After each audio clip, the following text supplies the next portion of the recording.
I'm back. This time in bed. It's pretty late, so I was like, why not just do a live reaction from my bed? We're going to react, hopefully, together to episode 6 1. Season 6. We're finally there, guys. It was not one of my favorite seasons, but it has a special episode. I wish they devoted the whole episode to it, though. Hmm. Anyway, I'll wait around to see if any of my The Walking Dead crew comes by before I begin, because I don't want to react to this by myself.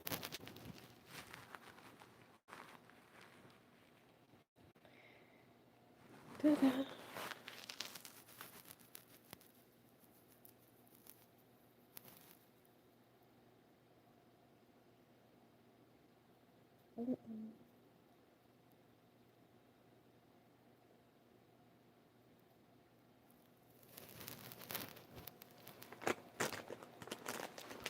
I brought popcorn, skinny pop, if I get hungry.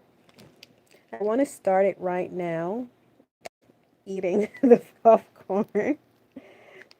But then you guys aren't around. And this reaction goes late, I'll get hungry again.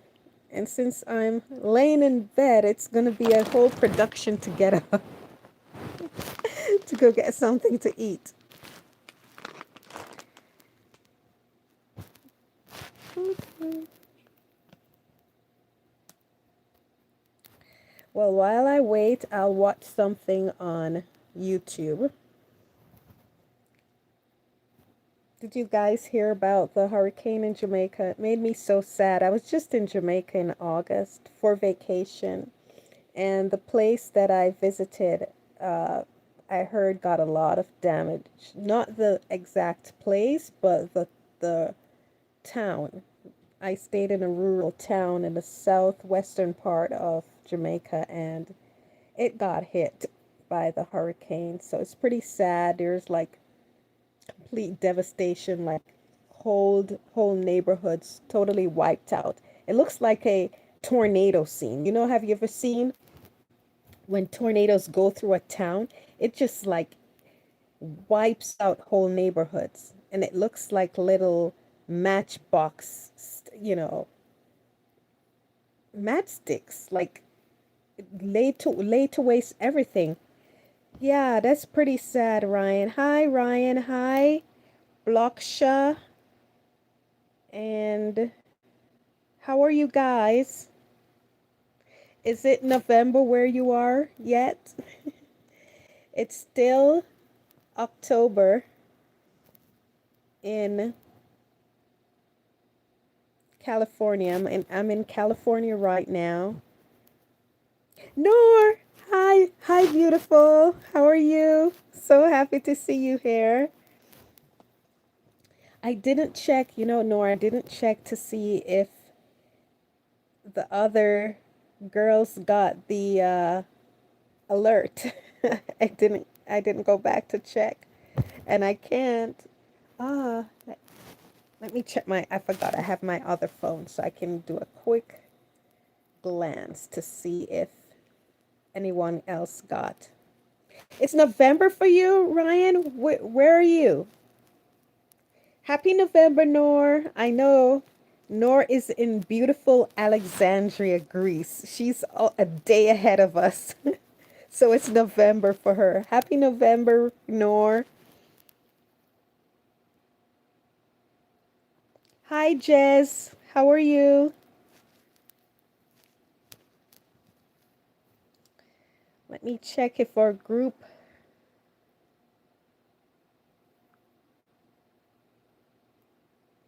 Yeah, I'm not in November yet. I'm way behind you guys. I'm in it's October, right? No, so I had to think about that. I'm in October still. I have about 33 minutes to go till I say hello to November. Oh, you're in the Midwest, Ryan. Yeah, I was just talking about the hurricane in Jamaica and the devastation that I've seen. It reminds me of like tornadoes in the Midwest, Ryan. You would know something about that. And Jamaica has a lot of green foliage. It's like it's a tropical island. It's not like, it is a tropical island. And all you see are sticks, the leaves, everything is, the trees are down. It's just it's so sad. It's like, I don't know. They have to like rebuild whole towns, and it's not a rich island, it's a small island, and a lot of these people have lost everything. It breaks my heart. And it's just, I'm working with a friend of mine to try and get equipments from area hospitals where I live in California to see if we can ship supplies, medical supplies, and medical equipments down for the hospitals. So at least, doing something, helps me not feel so helpless. But I wish, there's so many people, they need to rebuild, like, brick, concrete homes, and they have no money. They didn't have, I wish I was rich. I so wish I would rich was rich. I would just go and find people that need money to rebuild and just help them. Yeah, I hope so, Nor. Hi, Emmanuel. Ryan says people are resilient. I'm keeping the people of Jamaica and other countries affected by this hurricane in my thoughts. Thank you, Ryan. Why so serious? We're talking about the hurricane anyway. But this live is to react to see episode 1, season 6 of The Walking Dead. I don't know if you're the Walking Dead fan, so we'll get on serious in a few minutes. Jay said, "Your forehead is so big, birds think it's a landing strip." Well, I'm glad my forehead will be useful for something, Jay. I don't mind. You know, God gave me a big forehead. I like it. And here you have, brought my attention to a way I can use my forehead. I never thought of that before. So thank you, Jay. I would love many, many birds to land on it. It comes and goes. Life goes on. Yes, it does anyway. Life does go on, but it's, there are people that are experiencing hardship, and it's good to empathize and with others, because when you're in a situation, as we all face situations now and then that's difficult, it helps when we know other people are thinking of us, praying for us, or wants to help us. So empathy is good. Yes, it is very, 6'2" is tall, whether you're 19 or 34 or 45. It doesn't matter the age. 6'2" is tall. It's a nice height. It's a lovely height. Are you 6'2"? How do you pronounce your name? Idku 17? 6. That's a nice height. Nor I don't see any of the other girls yet. Should we start, Nor? 'Cause I don't want to start the reaction too late. Let's see. I was supposed to check to see if any of the girls got the message. Let's see. No.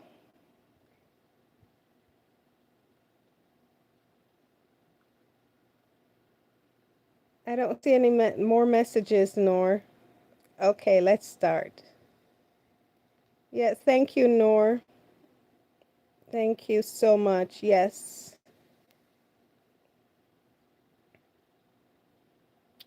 All right, Noor, let's start our episode 1, season 6. Ta-da! Let's see. YouTube said for me to ask you guys, what's a movie? Oh, it disappeared. What's a movie or a TV show that you guys would watch forever? It doesn't matter. You could watch the episodes over and over again. That's a good question.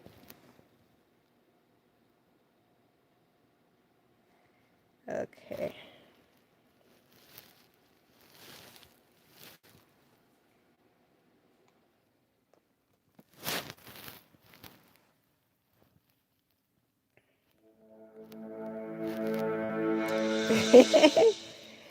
The Walking Dead. Nor, have you seen?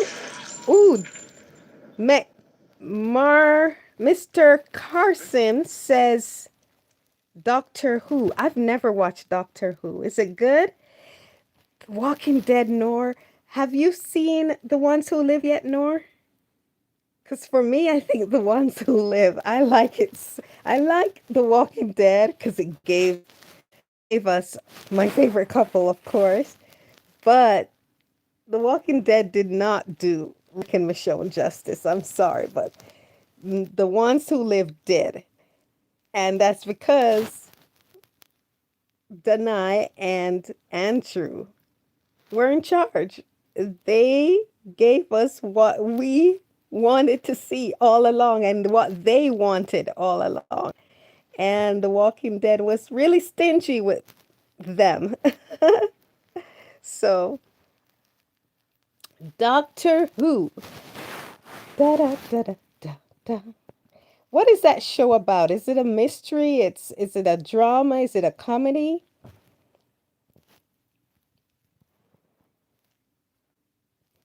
Okay, Nor, let's start.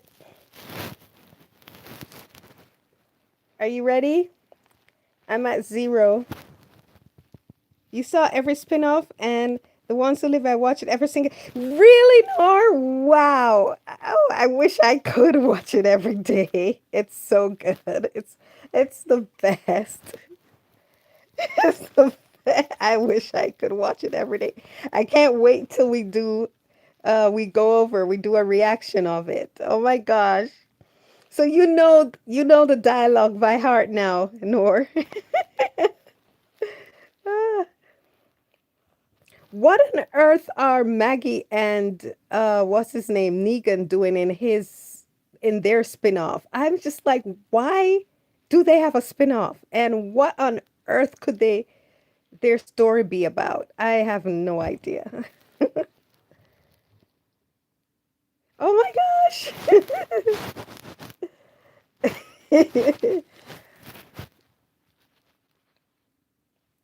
Oh, you know every dialogue. Oh my gosh. I've watched it several times, Nor. I wish I could watch it every day, but it's so beautiful. Nor, have you heard? It looks like I saw on Twitter. So I don't know because I am not on the inside. I just see these these tweets from some Richone fans. And a few of them went to London to watch Andrew Lincoln's play. But one of them came back, and it seems she was hinting that Andrew may have told her. I don't know. I'm just guessing. I'm not saying this is what she said or this is what happens. Hi, I can't pronounce your name. LNLMNOO or 000. Hi. Um, yes, it is. Nor I agree. It's pretty dumb, and I have no idea what the story's about. You'll have to tell me about it. But um, according to this tweet, the person, I think, the Michonne fan, not just a Michonne, she's a Rick and Michonne fan, hinted that Andy told her something that made her very happy, and it seems that she's hinting that there's more to come.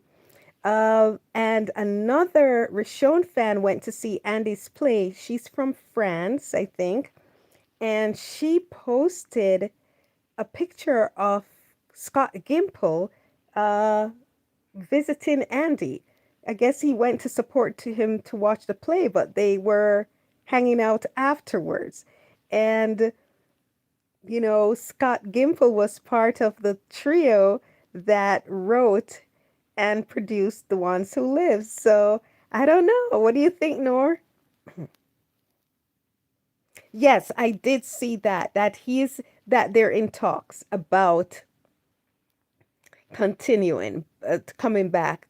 I don't know if it's to The Walking Dead or if it's to continue The Ones Who Live, because The Walking Dead is over and Andrew does not want to continue The Walking Dead because that would require too much of a commitment. It's like, I don't think they would do a six episode season again, and the sets are broken down for that. Alexandria is gone, all of that. So I don't think it would be for The Walking Dead. I think it would be to continue The Ones Who Live. And as he has said many times, he he said the only thing that would bring him back is if it was something written by Scott Gimple and Danai.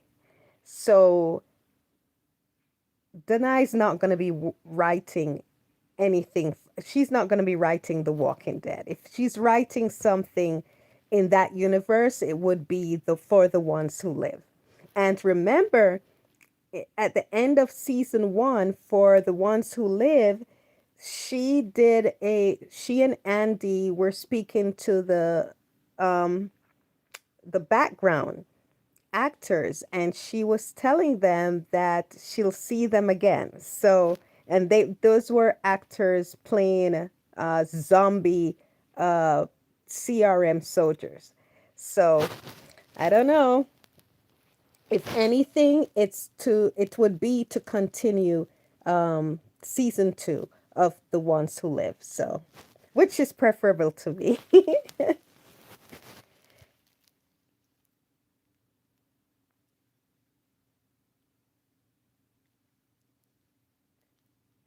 Um, I don't know.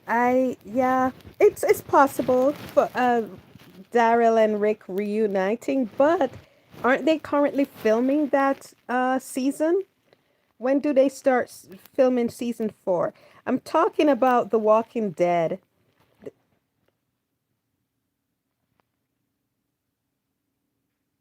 No, they won't do season 12 of The Walking Dead, nor that's done. Yeah, Andy said he's not coming back to The Walking Dead.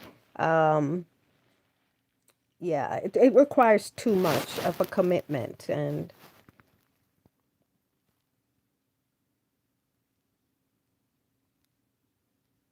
you haven't watched it, you should check it out. It's not it involves zombies, but it's not about zombies. It's about the end of the world, the apocalypse, and how we human beings, how would we behave when the most important thing to us is survival.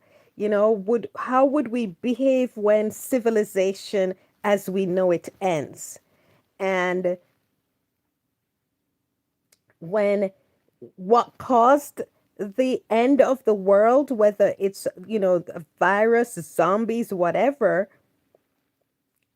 is that would that be the worst threats we face, or would we human beings be the real threats to each other? It's fascinating. It's about the human condition and how we behave when society breaks down. Who do we become? Who do we, when there's no laws and nothing to um, hold back you know, our instincts, you know, and survival is the name of the game. Who would you be? What would you do? And could you behave with integrity versus just become the worst version of yourself? Because you could get away with so much. There's no law, so it's very fascinating. I think you should watch it. You would love it. Fear the Walking Dead started out good. I wanted a show that really explored the beginning of the apocalypse, the breakdown of society, Mr. Carson. But Fear the Walking Dead started that way and then it just veered off. And that made me lose interest because I really, really wanted to see the breakdown of society and they didn't take it where I thought they would. Next September 2026, I think Daryl Dixon season. No, it films next September or it's released next September because I think for some reason I think they finished filming season 4 and this was before, which is it's the last season, and this was before Gimple visited Andy. So I don't know. I'll try to find out because for some reason I thought season 4 just finished filming like a couple weeks ago, Nora, or a week ago. Good thing you didn't watch Dead City. They did Glenn's son dirty. We all hated him so much. That kid is so evil and ungrateful. Oh my gosh. Ugh. Oh yeah. No, I would never watch Dead City. I have no interest in Negan and have no interest in seeing Maggie continue to play around and hang around Negan. That makes no sense. And destroying another character to prop up Negan. Isn't that the way? We lost Carl because of Negan. Because the producers wanted Negan around, not Carl. And then they sacrificed so many characters to prop up Negan. Even Rick was sacrificed to prop up Negan. And the show was sacrificed to prop up Negan. So I would never watch Dead City. I'm just having no interest in that character. He destroyed the show and they refused to let that sleeping dog lie. So um, Mr. Carson said about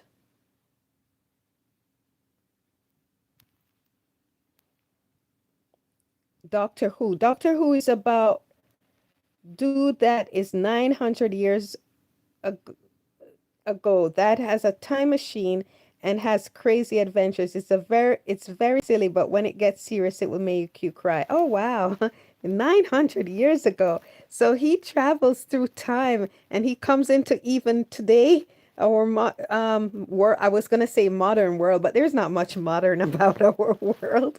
I thought in we're in 2025. I remember, I'm really old. I'm much older than you guys. I remember when I thought in when we got into the year 2000, we would be like the Jetsons. Have you ever seen that cartoon, The Jetsons? It's a futuristic cartoon about the future, and they imagined that, we wouldn't be driving on roads, we'd be driving cars in the sky, not even planes, just cars, regular traffic in the sky. And robots will be doing everything for us. The robots would be our maids. We wouldn't have to cook. We'd press a button and we'll get our food, you know? It's just, and nothing, there's nothing like that. We're still stuck in the ice ages in the terms of innovation, in my opinion.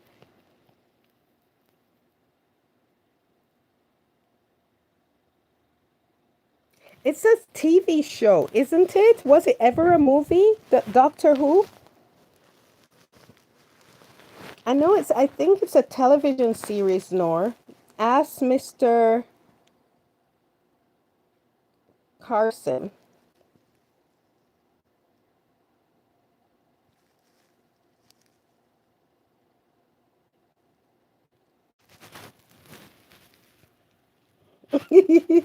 Every time I I look in the on the camera, I see I remember what the person says. You have a big forehead.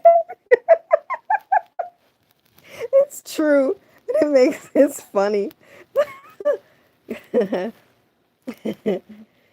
Anyway, let's get to the ones who live. I just said the ones who live. I mean the Walking Dead.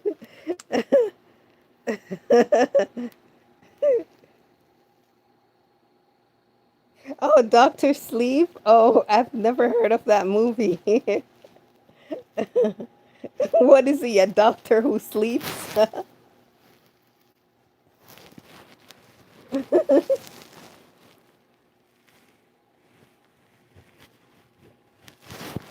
Let's start episode 1, Nor. Let's go. Yes.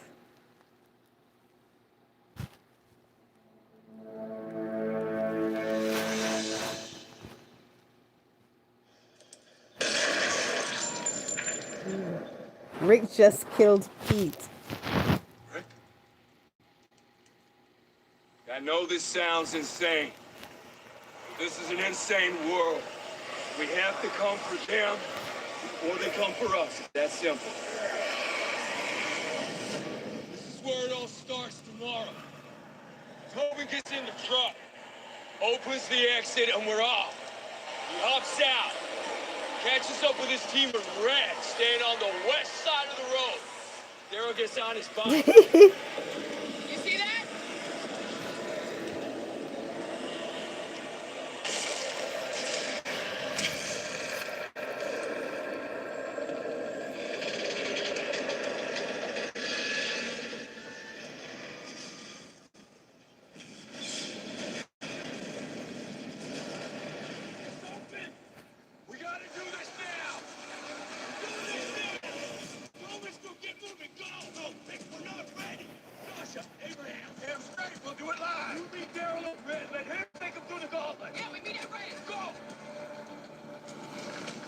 Nor, what are they doing?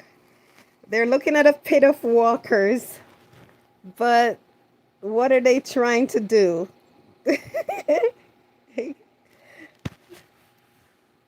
Explain to me what's going on, Nor.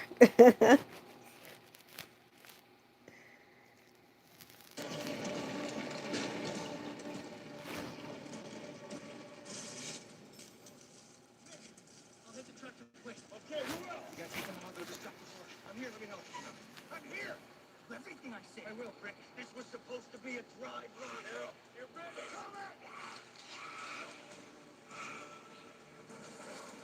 We haven't even gone through the whole plan. Go back. We're finishing this.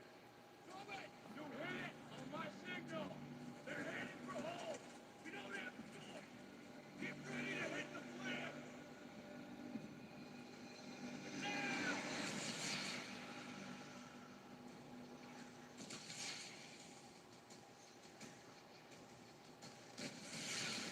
That's a lot of walkers. That's so many.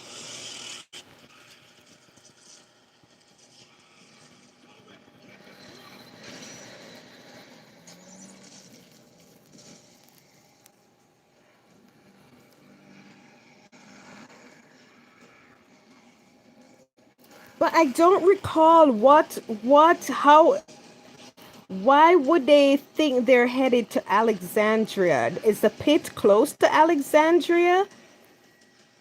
I, you know, I haven't watched season 6 in forever, so I don't remember. I remember some things, but I don't remember what this whole how this whole situation started with the walkers and why they were headed to Alexandria. And the truck fell. He said a truck fell and it opened up the pit. I just logistically none of it is making sense to me.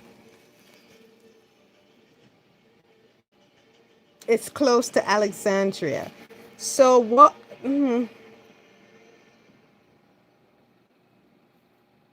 I guess they're just introducing it and they're gonna explain everything. Because I don't remember how logistically that it all came about.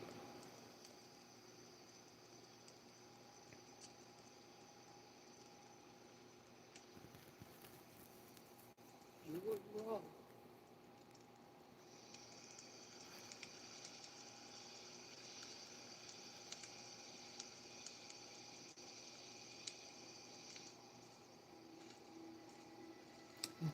Deanna said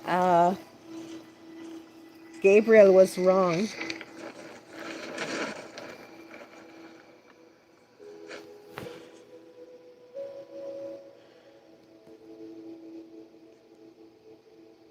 Whose body does Abraham just brought out? Is that Deanna's husband or Pete?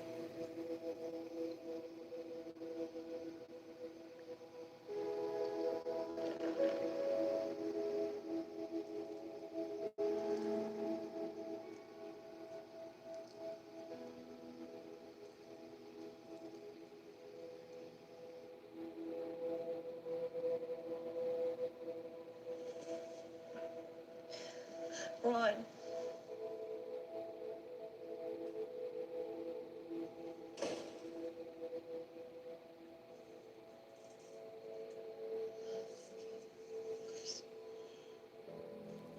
Or Deanna's husband?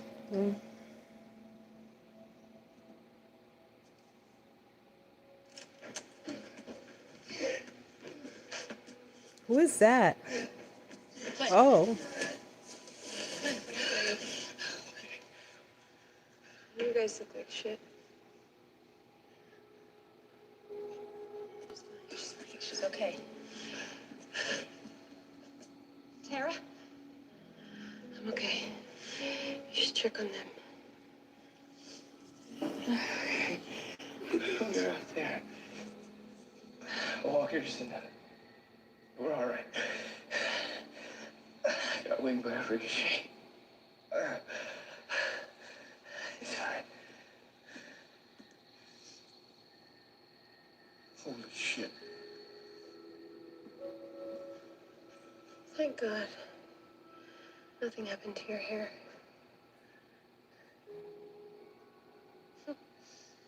Okay, Jean's freaking me out. Somebody want to send Noah in here to protect me?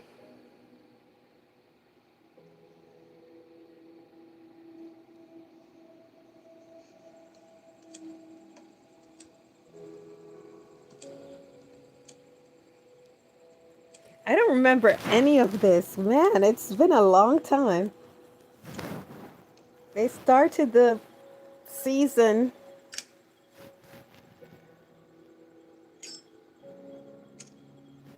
Uh-oh.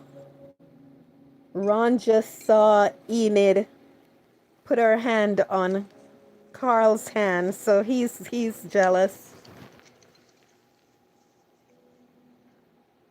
Oh, remember, let me pause. Remember I said I don't know I said that they could have done the Jesse story with Carol instead of involving Rick because they needed the audience to care about that whole family. And I said, you know, Carol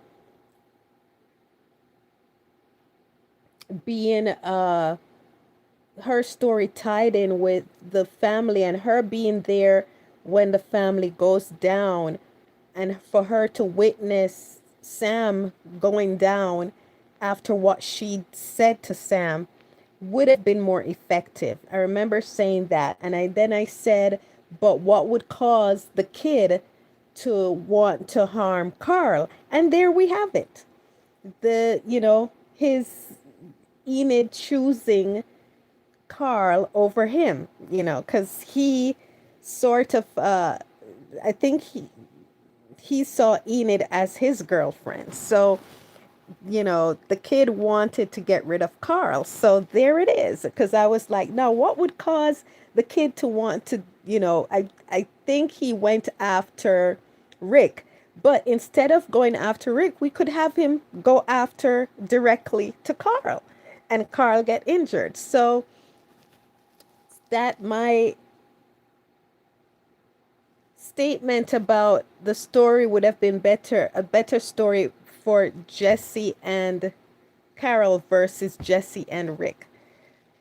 Because the Jesse and Rick was not a real romance. It wasn't even a romance. So it was just a waste of time, and it actually did a disservice to Rick and Michonne's story, because they sort of set Michonne aside so that they could play out this weird story of Rick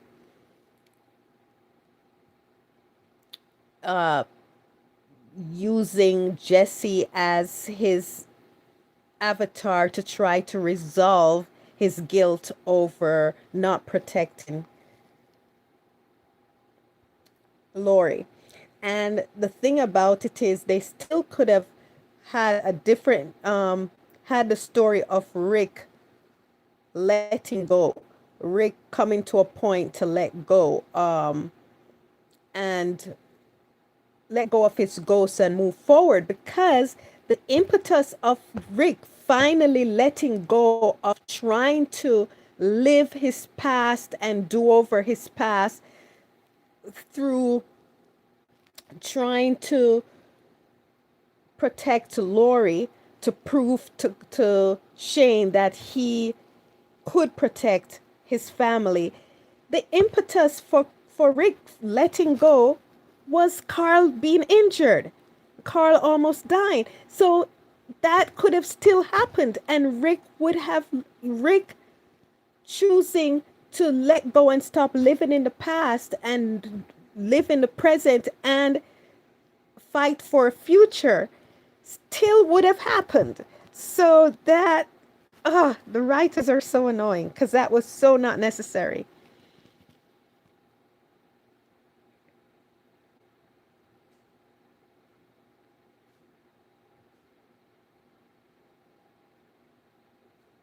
Yeah, he was, teenagers. He's like very emo, their emotions. And with teenagers, everything is blown out of proportion. Everything is bigger than it's an existential crisis. It's the end of the world. It's any little pain or angst is blown out of proportion. It's bigger than life for a teenager. So hormones raging, and they just get very, very emotional, and everything is it's at 100. There's nothing like at a 1 or a 2, or nothing in the middle. It's just 0 to 100.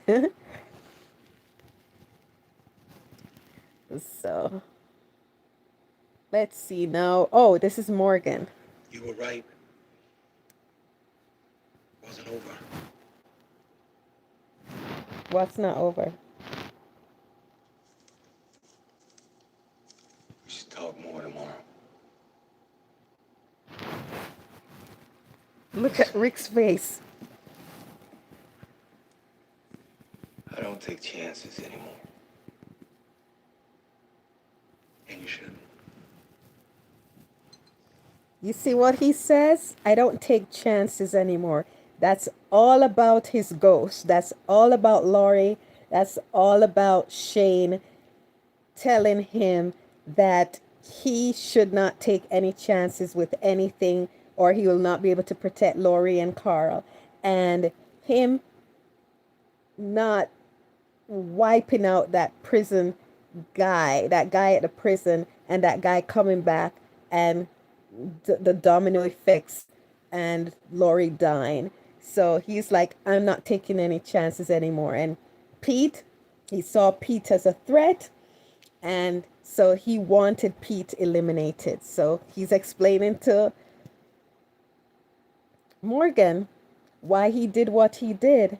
And we know why he did what he did, but wow, uh, it's all about Rick reliving and redoing and his past. It's all about his ghost. So here we have the first statement from Rick, aside from the intro with the horde. The first statement being about exactly what the story arc is about. I don't take chances anymore.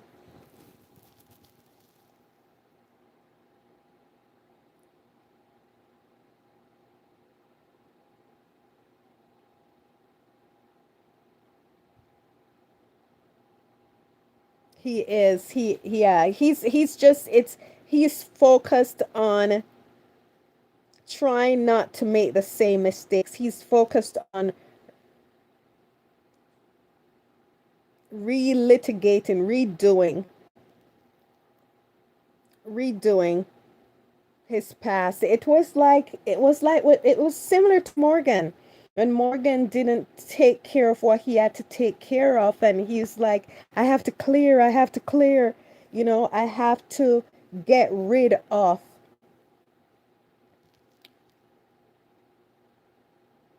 the walkers. I have to clear out the walkers. He did not get rid of his wife, and he lost his son. And he stayed in that mental state, and he stayed in that in that space mentally, and it stunted him. It caused him to be trapped in that scenario. So he was just there doing it over and over, clearing, getting rid of the walker threat over and over and over, and it didn't bring his son back. That mistake, trying to relive and redo it, it just kept him in a mental quandary. He became stunted. He couldn't move forward. He couldn't live. He couldn't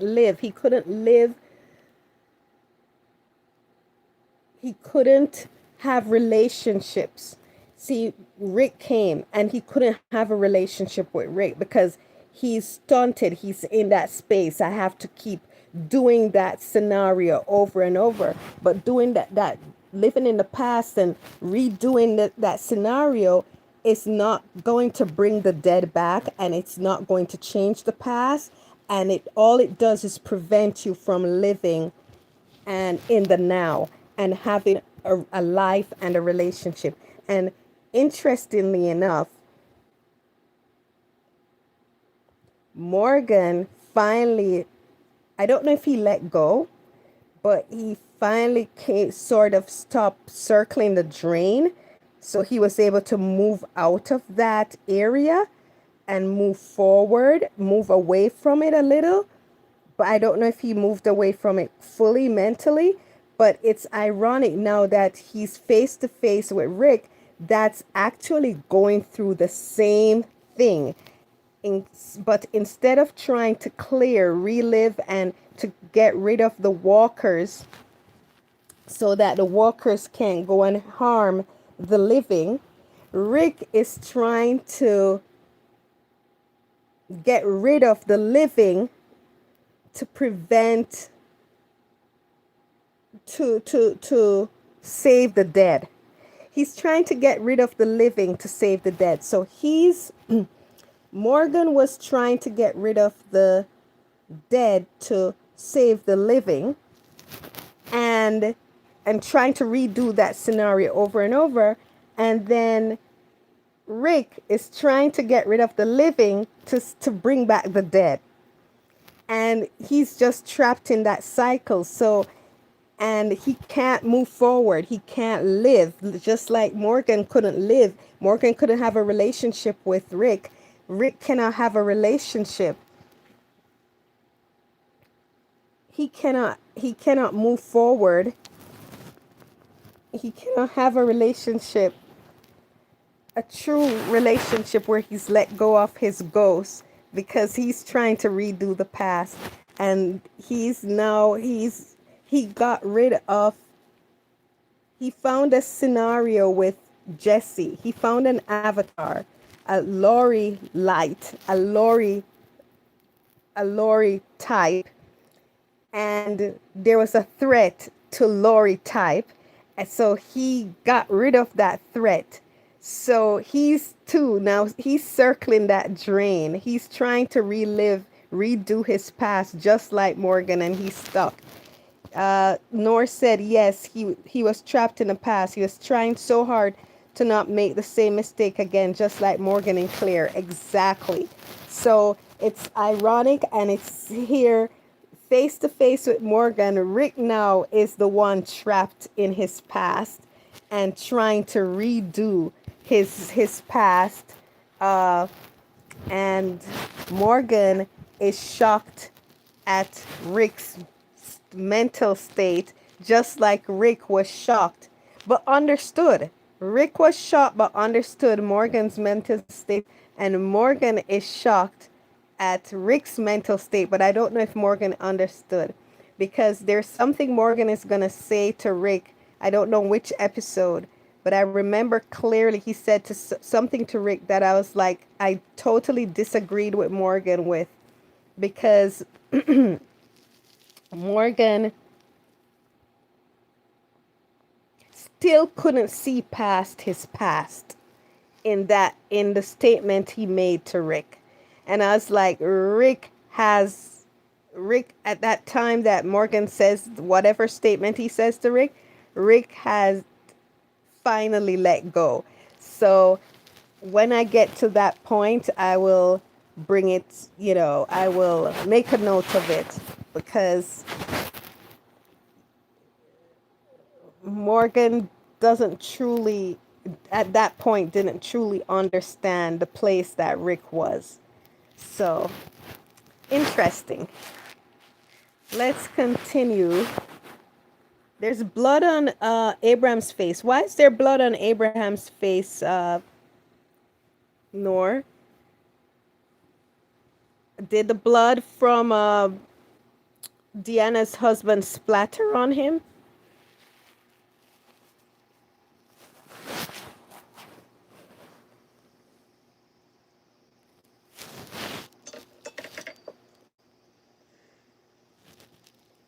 Oh, it's from, yeah, blood from Pete? Oh, okay.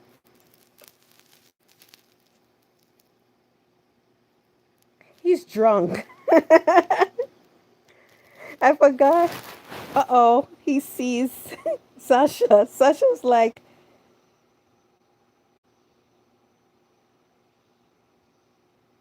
oh, she answered him back, because usually Sasha just like, dude, leave me alone.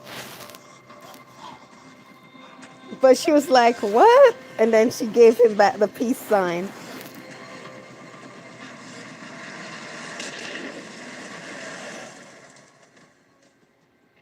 all have your assignments. You know where to rendezvous. Daryl leads them out. Sasha and Abraham join him at the bottom of the hill. Do you see that guy, that bald guy? When you take care of the walkers at the train. That bald guy that's an Alexandrian. Do you know that's Sasha's husband in real life?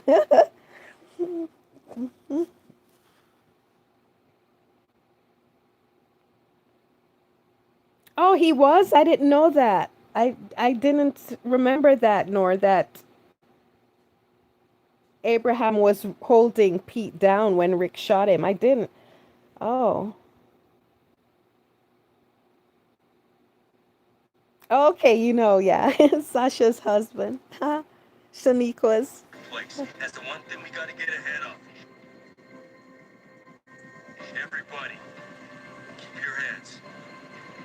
Just keep up.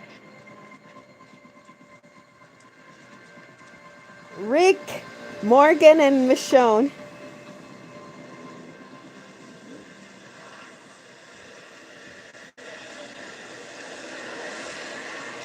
Yeah, he was. Yeah, he wasn't a main character. That's why Nor. Yeah, yeah. Nor said Okay with that. it? It's pretty much his idea. Nor said that Sasha's husband didn't speak much. So yeah, he wasn't a main character, so he didn't get a lot of lines. It's it. Bed in the bath, but it's still a cage, you know? He gets it. He told me what happened out there with the trucks. Tell you about those guys he met? W's? Like that walker we saw, yeah. We need more watch points. I'm gonna tell Deanna we don't need to go looking for people anymore. You heard what Rick said? He said he's gonna tell Deanna we don't need to go and look for people anymore. Uh, D- Daryl didn't like that because Rick is saying you feel different about that. See, Rick wants to isolate. Just he he feels so paranoid.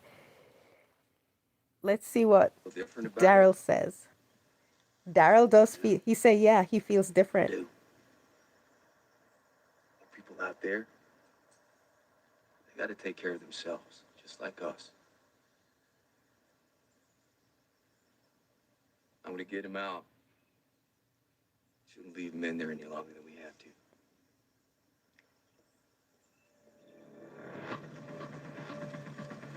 Who is Rick talking about? Nora missed that. He said he's gonna get him out. We shouldn't leave him in there longer than we have to. Get who out? What did I miss?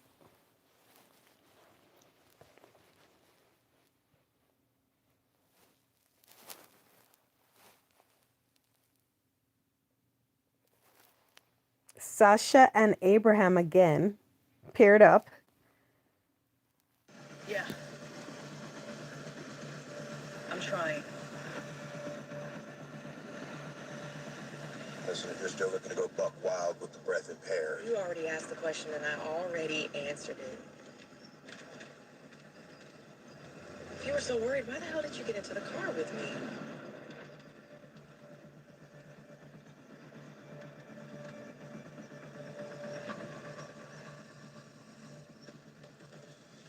Listen, doing something as big as this,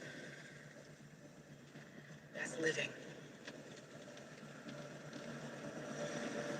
There it is. We're at red, bottom of the hill. Rick feels he already have enough problems with the people in Alexandria. He don't need more. Yeah, but who was Rick talking about that he's in a room or something? I missed. I don't know what. He's talking about Morgan. Oh, okay. He put Morgan in but the cell wasn't built yet.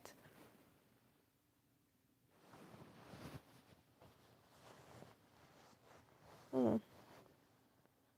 I'm missing something. I don't know.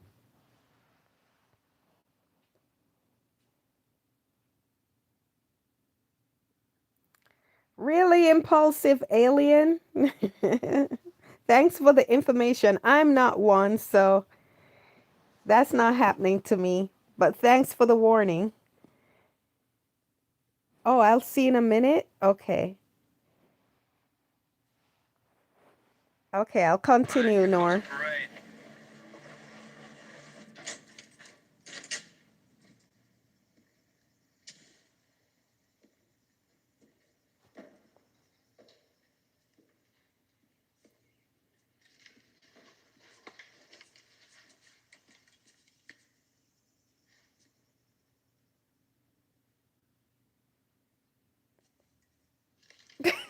Rick is just standing there staring at Morgan.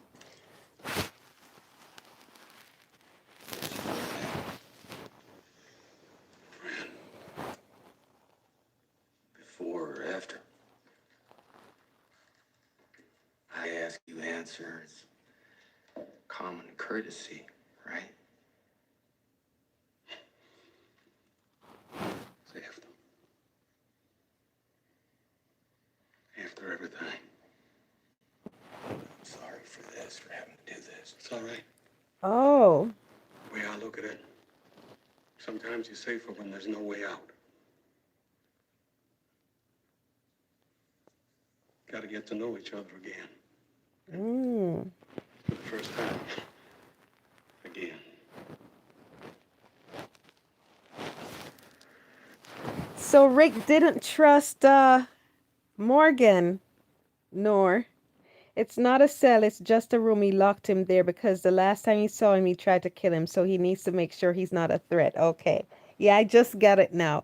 I don't like how they're doing the episode. They're like jumping backwards and forwards. They're not telling the story in a linear line, which I don't mind, but they're jumping too much with too many different stories.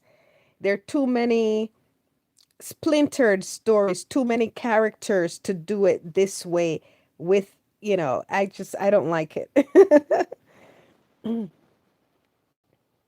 They're trying to get sophisticated in the editing and the storytelling, but sometimes just plain and simple and to the point is better. Simple is sometimes the best and the most excellent way. So I get it now, Nor. Yeah, I see that. So it's also when he said it, he doesn't take chances anymore. It didn't just mean about getting rid of Pete. It was also in reference to Morgan.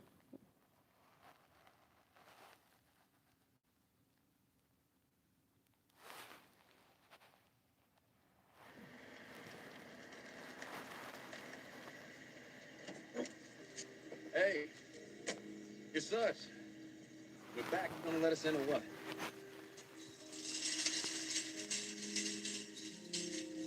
I'm technically not authorized, so I will not be doing so.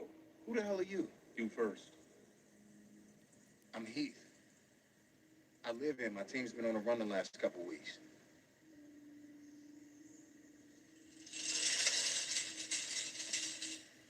Oh, so Eugene. Aaron brought my... so this is how Heath was introduced. He was on a run and he just came back.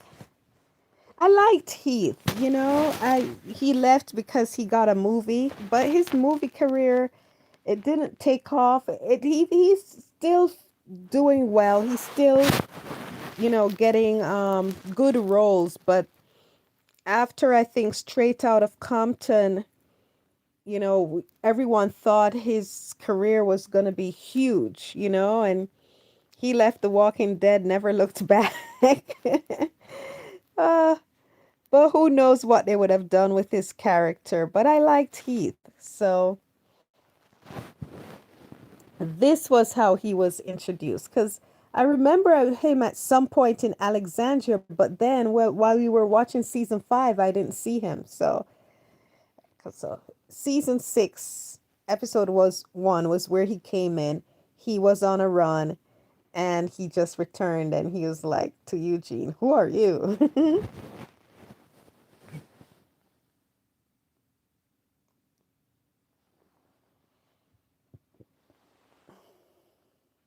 Yeah, he just disappeared. He went up. I think what was the thing that they found where he disappeared? Was it Pip or something like that? I think Pip means Hollywood. He went to Hollywood and never came back. My group here directly within that window, so we haven't had the chance to meet, and I can't exactly confirm your residence. Open the gate. If I do, how do I know you won't attempt to kill me? Look, I'm not gonna kill you. But the longer you make me wait, the more you motivate me to beat your ass, so.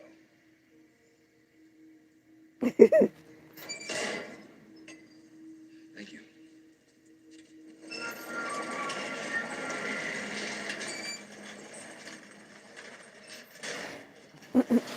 The wigs on this show are atrocious.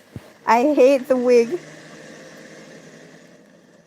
that they give to Michonne, and I hate the wig that they give to Heath. So Deanna put you on gate duty. Oh no. And can I tell you something, Nor? When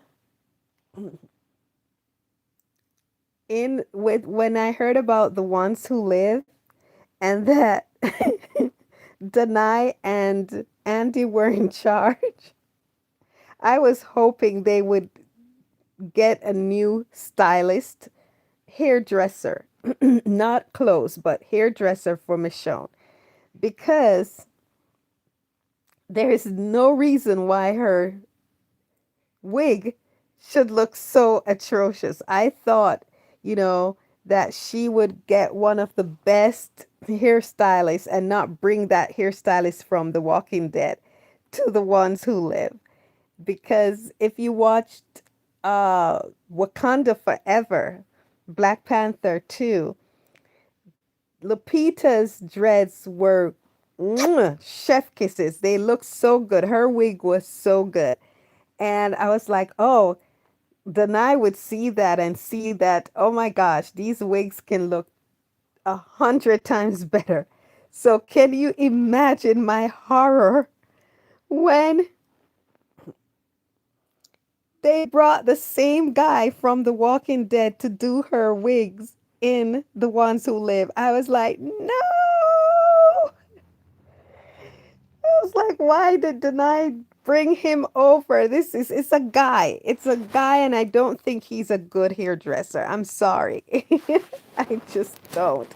He made, oh my gosh, the wig, the dreads that he does on Michonne, that wig, it looks so horrific. Yes, I heard that they're expensive, but it's not good. And they're so many talented hairdressers that could make wonderful, gorgeous wigs that would look good, just like they did Lupita's in Black Panther. And I was just like, why? Why did they bring the same guy to the ones who live?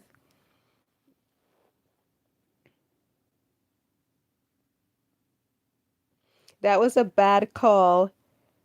Leaving The Walking Dead for a movie no one watched. Too bad for him. No. Oh, no, Nor.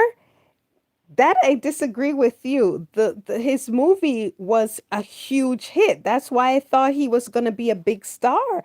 And after that movie, Straight Out of Compton, it was such a huge hit. They started doing a lot of biographies because of that movie, you know?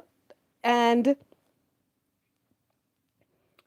he did so well. He started getting lead roles in other movies. It's just that those movies that he did after Straight Out of Compton weren't huge. You know, they didn't do as well as the movie he left The Walking Dead to do. So, yeah, I thought he was going to be a bigger star because of how big that movie did, how well that movie did. So, but that's that's Hollywood for you. Sometimes the movie does well, sometimes they don't. Because look, the past few movies that came out recently were box office duds. It doesn't matter who was starring in it. Just people are just not into watching movies anymore unless they're big event movies. They're well, not that they're not into watching, but they're not into going to the theaters anymore that much. So. Yeah, well, she had braids in Rick's dream, and those were braids Danai did for I think it was her birthday, and she didn't feel like taking them out, so she did the scene, which was their first scene, the first scene of filming. No, was it the first scene? The first scene they did together, because the first scene of filming, I think, Andy said was the scene where Rick was trying to escape. He said it was very cold. So those scenes were his first scenes, but the scene with Rick and Michonne, their first scenes together was that scene she did in the braids, and it's just because she didn't feel like taking them out. So, and I don't think that guy did her braids. Oh my gosh, I wish. I think, yeah, I wish they would get a new hairstylist, because I that was one of the complaints of most of the fans for Michonne fans, that the the wig that guy did for her hair is horrific. And you know, it's just, it's crazy.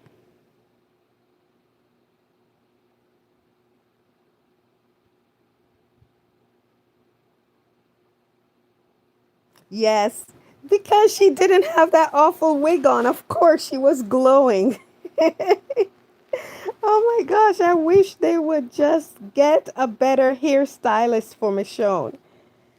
Oh, someone that would do the dreads more realistically. It's they just that. Anyway, I'm gonna stop complaining about that.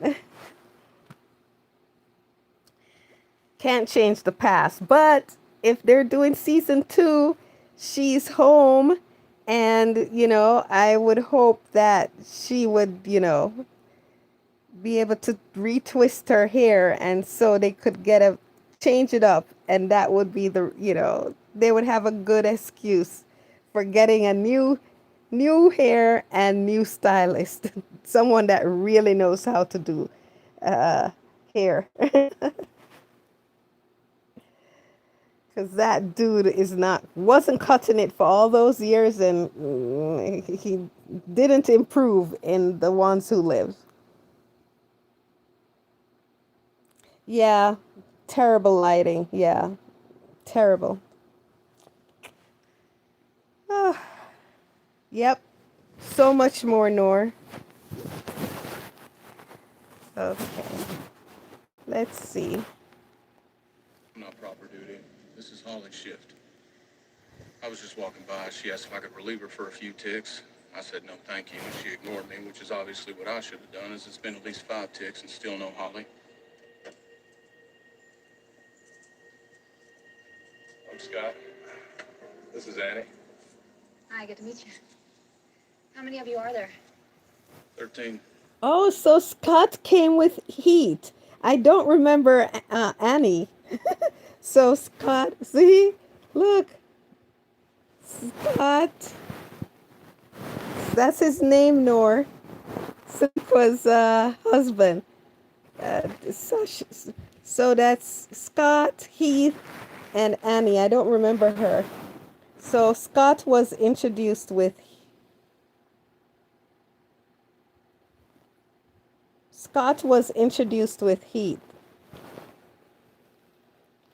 I mean, 12. I'm sorry.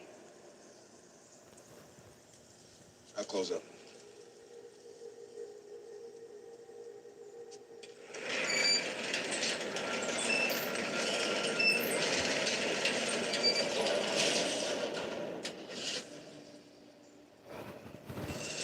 Anything big happened while we were gone? Well, we had a meeting last night. Oh, yeah? About what? You might want to talk to Deanna and get it from the horse. Her mouth, you know? Eugene is so weird. Right. Heath is like, who Hey, it's is good to this? see someone like me. I fully respect the hair game. Heath is like, oh my gosh, who is this? Who put up the wall? They did. There was a man, Reg. He drew up plans, made it happen early on. A lot of people in here, they've been inside from the start. They had food, energy, not a whole lot of walkers. They just lived. They haven't had to survive. They figured that out, brought us in. Still might be too late. Too late how? For them to come around. We'll see. You'll have to talk to Deanna. She's the woman in charge. She was married to Reg. Was?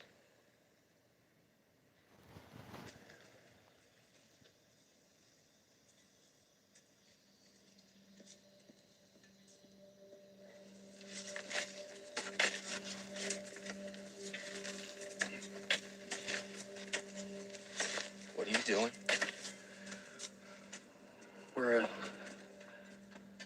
I wanted to help. We only need one. We have two men here. We're not gonna bury killers inside these walls.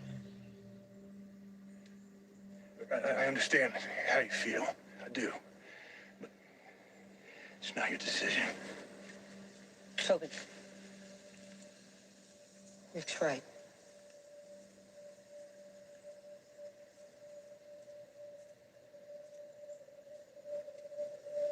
Take it away. Go west. Down Branton Road a few miles. Just past the bridge. We don't go out that way. Let the trees have him.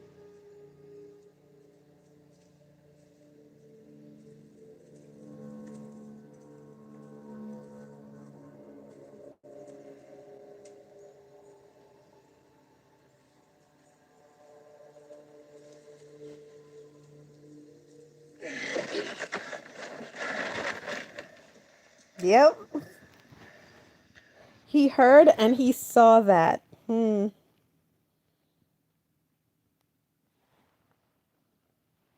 Hair game, yeah. Nor I could not stand Eugene. Could not stand Eugene when I first watched The Walking Dead. I was just like, oh, why do they keep this character around? But now I see he's so different. He's so funny. He's so unique that he does add, not just comedy relief, but his he's a coward. He is who he is. Eugene is Eugene and I appreciate him this go round. I know he's his dad, but he was so bad on him and his brother and mother. What did he expect exactly? But that's the thing with kids and their parents. No matter how poorly the parents treat the kids want that unconditional love from the parents. So they excuse a lot from the parent, and they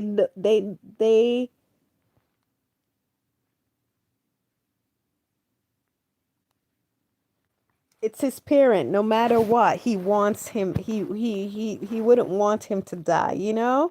And seeing the man that killed your father taking him out to dump him, I can see the resentment, building against Rick. I understand it. He was not a good father and he was abusive, but children want love from their parents. They want their parents, regardless of how horrible, they want their parent to be around and to be their parent. There's always this hope, and sometimes it's not realistic, but it doesn't stop them feeling how they feel towards the parent. So uh, yeah, I didn't like him, but I like him this go round. I appreciate him as a character now. Not that I'm gung ho and love, you know, the decisions he makes and love his cowardice and all of that.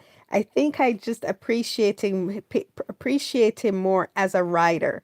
I like the intricacies about the character that he offers a different flavor. He adds a different flavor, as a character to the show. And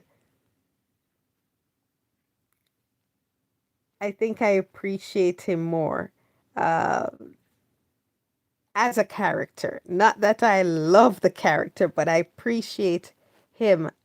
I appreciate the character and the dynamics of the character amongst the other characters, and what he adds to the show, that quirky ridiculousness and I would say, some comic relief. I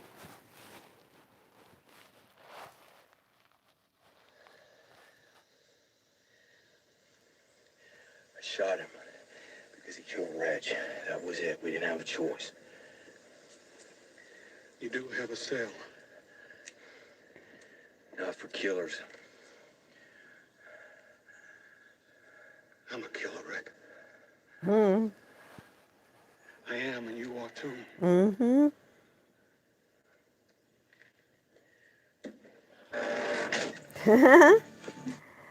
Rick says he killed him because he killed Red. So Morgan said, "You have a cell," And Rick says, "Not for killers." And Morgan said, "But I'm a killer." You're a killer. Rick didn't like hearing that. It's like, why would you kill Reg? Shouldn't is that you kill Reg because he killed someone, but what about you? You've killed people. Do you belong in a cell? Hmm.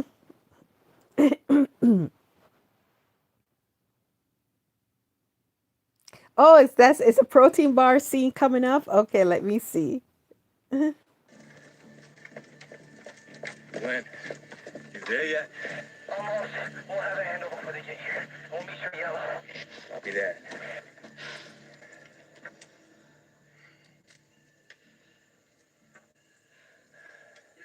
It'll hold. Well, that's good. Considering where we're standing. Look at you see that, Nor? Look at Rick's and Michonne's body language. They're literally mirroring each other. Look, let me start over. Let me go back. Hold on. Not for killers. I'm a killer, Rick. I am, and you are too.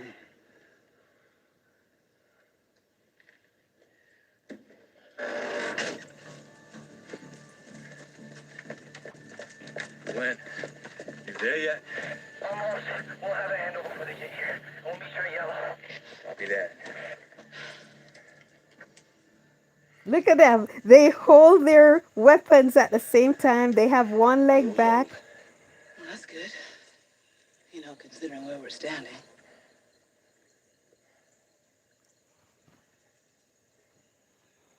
Look, they same stance. Michonne, Yeah? back when you were in that place where I live, did you take one of my protein bars? She wants to laugh. She wants to laugh. No. See, I could have sworn there was one more peanut butter left. That's how it is, isn't it? You always think there's one more peanut butter left.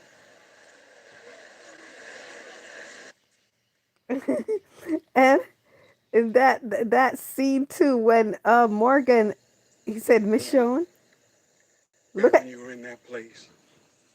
when Morgan said, Michonne, you see Rick, he is If his ears could pop out, it would.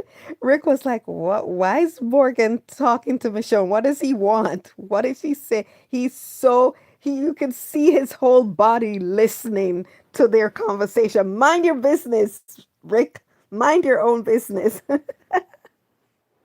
Oh my God! Yes, but when she lied, but look at it before she lied. He's like, Morgan is talking to Michonne. Why is Rick into their conversation? Look at him.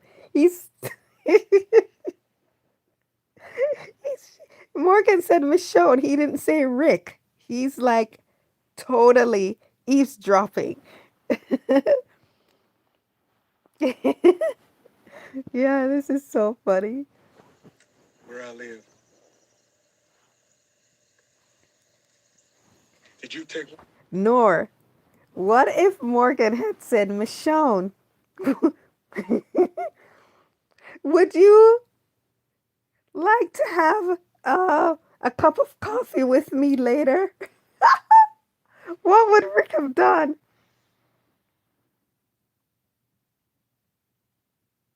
What would Rick have done, Nor?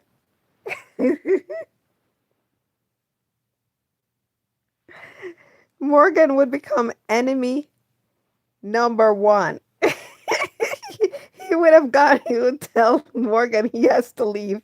He has to leave Alexandria. You're not welcome here anymore. Oh my gosh. See, it's not fair. They should, it's not fair. They should have had someone try to talk to Michonne because just to see what Rick would do. Because it's not fair that everybody, all the of the women in Rick's group had somebody. I'm trying to think if had somebody try to get their attention. But Michonne, they kept her so isolated, so they put her in a bottle, and it's like she's preserved.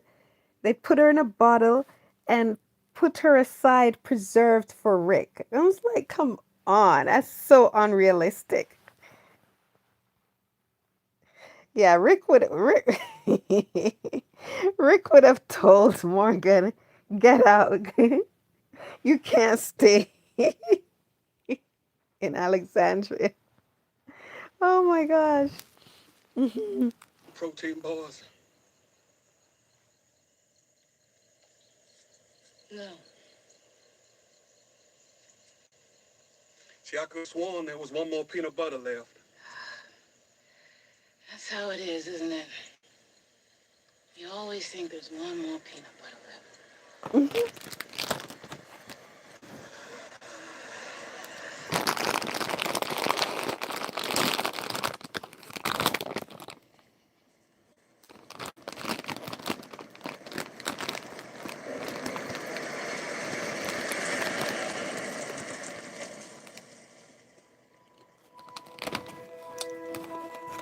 Ron is following them. Morgan,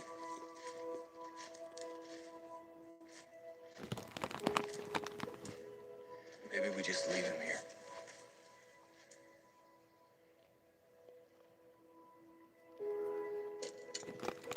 That's not who you are. I know. Hey,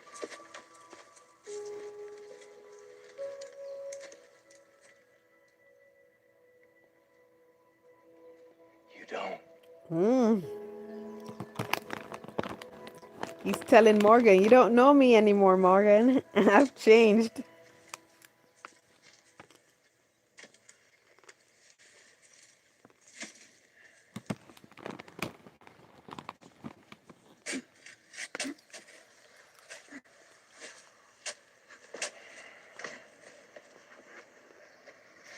Oh,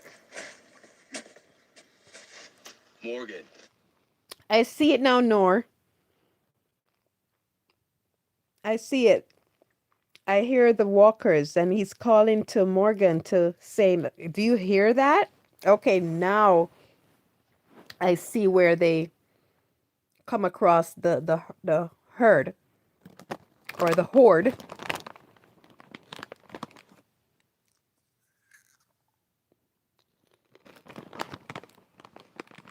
Okay. You see, it's because of how they told the story. They were jumping all over the place. So I was like, what's going on? How did this come about? So now we're getting into it. Okay. Stop. You hear that?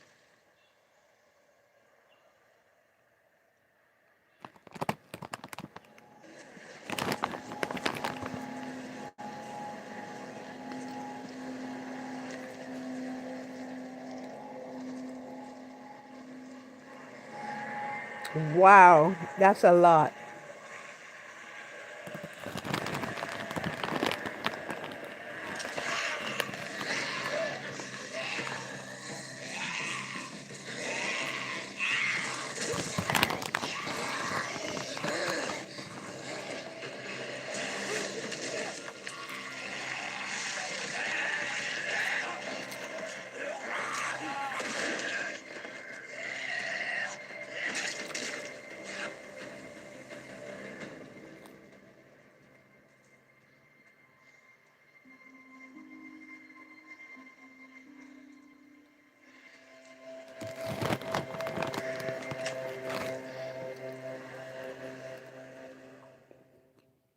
Mm-hmm.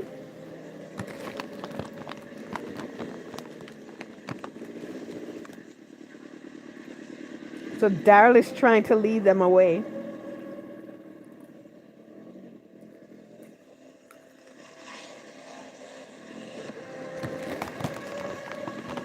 Nor do do you think those walkers were put there by the W people?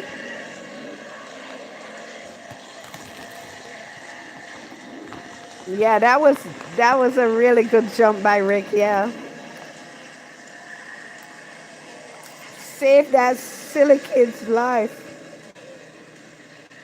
because he was gonna go right over if Rick didn't save him.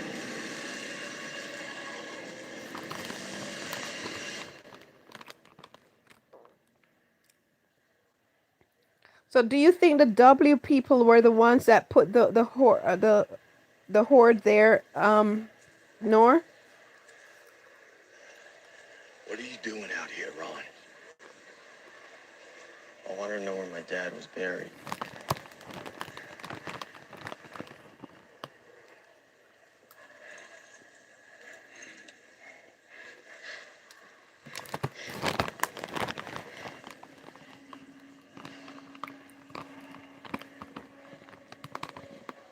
Okay.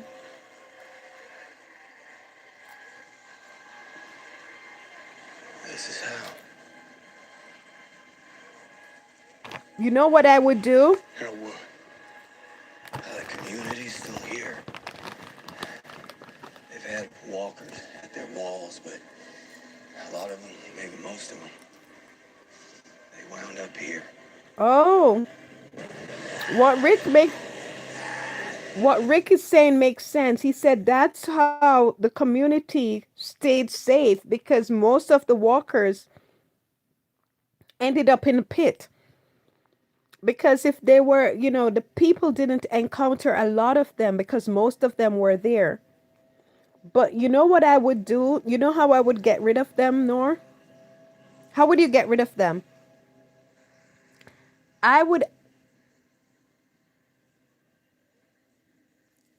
they should just burn them up. Ron. Ron. Going back. Hey, fine. You shouldn't be out here. I don't care what you think. It's not what I think, it's what I know. You can't protect yourself. I'll show you how, but right now you have no idea what you're doing. And if you come out here, you're gonna die. And it won't be quick, and it won't ever be over, because you'll be one of them. That's what's gonna happen. You're coming back with us now. Don't make it hard.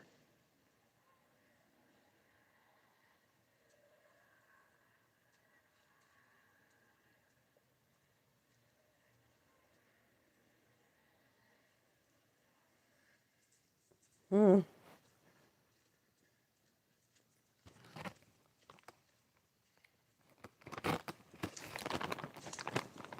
I would just burn. They should just burn them up.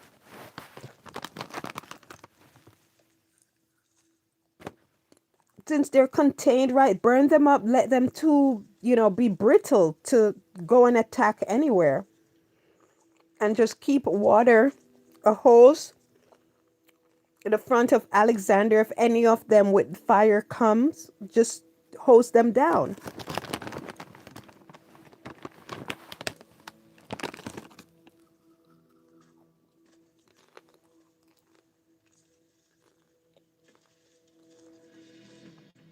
Glenn, you have to hurry. The noise could distract the herd right off the road. Talk to me. We're here.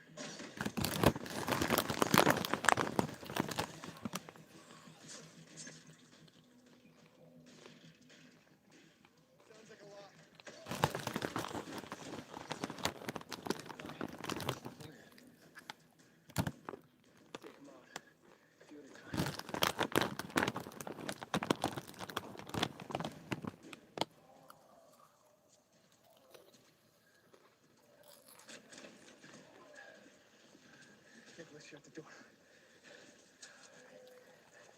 You let one or two out, then you close it. You keep doing that. That's the trick. That's the way you control it. You see? Wait, what if he can't close it? I'll be able to. We take them on. We go in the truck. We go behind the building, into the woods, we draw them away. We've been on run since he got here. He knew what he was doing. I mean, we didn't. This was supposed to be a dress rehearsal. They're supposed to be delivering pizzas, man. Daryl's leading them this way. And they're closing in. That noise is gonna pull the herd right off the road, and then we have serious trouble. You have to do this. Yeah. Okay? Okay? Okay. Okay. On three. Have you ever had skinny pop, Nor? They're really good. Popcorn is not too salty. It doesn't have, I don't know if it has butter. 3 simple ingredients.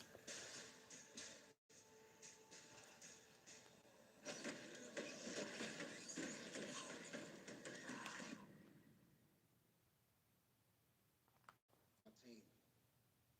We saw it earlier. Back when we were on one of those first scouts, finding out what was around here.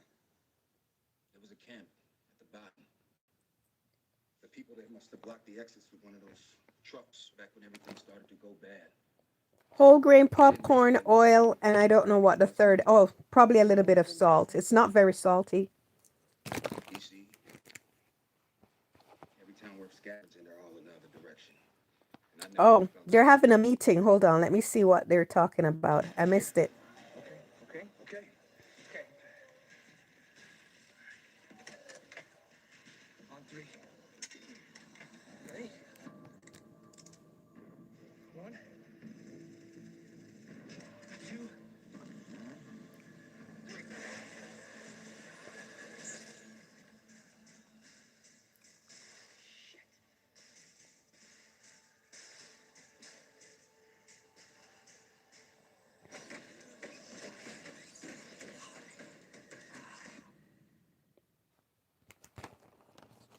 My team. We saw it earlier. Back when we were on one of those first scouts, finding out what was around here. There was a camp at the bottom. The people there must have blocked the exits with one of those trucks back when everything started to go bad. They didn't make it. They were all roamers. Maybe a dozen of them. No one's been back since? DC. Every time we're scavenging, they're all in the other direction. And I never really felt like having a picnic next to the camp that ate itself. So all the while the walkers have been drawn by the sound. They're making more sound and they're drawing more in. And here we are. Now what I'm proposing, I know it sounds risky, but walkers are already slipping through the exits. One of the trucks keeping the walkers in could go off the edge any day now. Maybe after one more hard rain. That exit sends them east. All of them. Right at us. Nor do you notice who is standing behind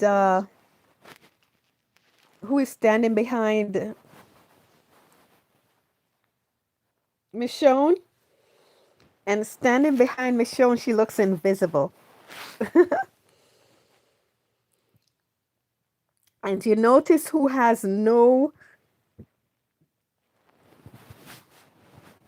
is not even paying attention to her. I made a statement anytime Michonne is around, there's no focus. His ghosts are not prominent in his mind. And so, because his ghosts are not prominent in his mind, Jesse is out of mind. It's like out of sight, out of mind. Well, Jesse is in the room, yet she's not his focus because Michonne is in the room and Michonne is in front of her, beside Rick, in this very important meeting, updating the town on the huge danger. But it's very symbolic that in the room with Michonne, which doesn't occur a lot, my lady, Jessie fades into the background. She's there, but she's not Rick's focus, even though Rick is focused on the task at hand. But Michonne is very prominent, and it's like she is his partner in addressing the town. You know, she is who is preeminent in the room with him. You know, I made this statement before and it still holds. When Michonne is around, his focus is not on his ghost, and out of sight, out of mind. Okay, let me. It sounds risky, but walkers are already slipping through the exits. One of the trucks keeping the walkers in could go off the edge any day now. Maybe after one more hard rain. That exit sends them east. All of them. Right at us. Let me see. I keep missing that part. So all the while, the walkers have been drawn by the sound. They're making more sound and they're drawing more in. And here we are. Now what I'm proposing, I know it sounds risky, but walkers are already slipping through the exits. One of the trucks keeping the walkers in could go off the edge any day now. Maybe after one more hard rain. That exit sends them east. All of them. Right at us. This isn't about if it gives, it's when. It's gonna happen. That's why we have to do this soon. This is, I don't even have another word for it. This is terrifying. All of it. But it doesn't sound like there's any other way. Maybe there is. Couldn't we just build up the weak spots? Yeah, I could draw out plans. I worked on the wall with Reg, construction crew. We can try and make it safe. Even if we could, the sound of those walkers is drawing more and more every day. Building up the exits won't change that. We're gonna do what Rick says. The plan he's laid out. I told you all, we're gonna have Daryl leading them away. Me too. I'll take a car right next to him. Can't just be him. I'll keep him coming. Daryl keeps him from getting sloppy. I'll go with her. It's a long way to white knuckle it solo. We'll have two teams to help manage this thing. We're gonna have a few people on watch from now on. Rosita, Spencer, and Holly. So they're out. So who's in? Me. Should keep an eye on her. We're going with the plan you talked about. No, but this is not. She's important. People are scared. They need to see her come back. That's not the only reason. Yeah. It isn't. Okay. I'm in. I'd like to help as well. No. Who else? We need more. Gabriel said, I'd like to help. Rick is like, nope. Who else? You said, yes, it's like saying Michonne comes first. Abraham wants to go with Sasha so much. Yes, I was like, give Sasha some room. He keeps bugging her. Rick to Gabriel, no, anyone. Yep, that was hilarious. It's like saying Michonne comes first. Yeah, she's his partner. She's his partner, and they're doing this. She's up front with him, and my lady's literally, she's there, but she's invisible. I didn't even, I was like, who is that behind Michonne? She looks so she just looks so insignificant around Michonne. And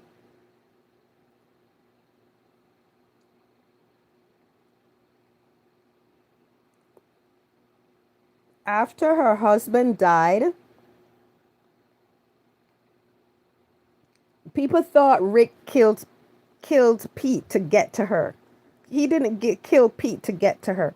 If that was the case, he would have immediately gone to be with her, right? Because she did actually make an agreement with Rick. If I give you permission to take Pete out, you have to be with me. And Rick reluctantly agreed to it. So this is another instance to show you that his motivation to get rid of Pete was never about Jesse or getting Jesse. His motivation for getting rid of Pete was about getting rid of a threat. A threat that he became aware of because of Jesse being the avatar for Lori. So he gets to do over that remember we're talking about that circular vortex that Morgan was in, and now Rick is in that vortex trying to do over the past to change the outcome. Well, he had glommed onto Jesse as an avatar for Lori. And with Jesse came a threat. And he got to do that over. So his motivation was getting rid of the threat. It wasn't about getting with Jesse. And as I showed you from his introduction to Jesse and all of that, if you watched it closely, people were watching on the surface and say, oh, look, he and this lady, they're attracted to each other. She was after him. Rick was not into Jesse at all. Depression, just look at his expression. Depression,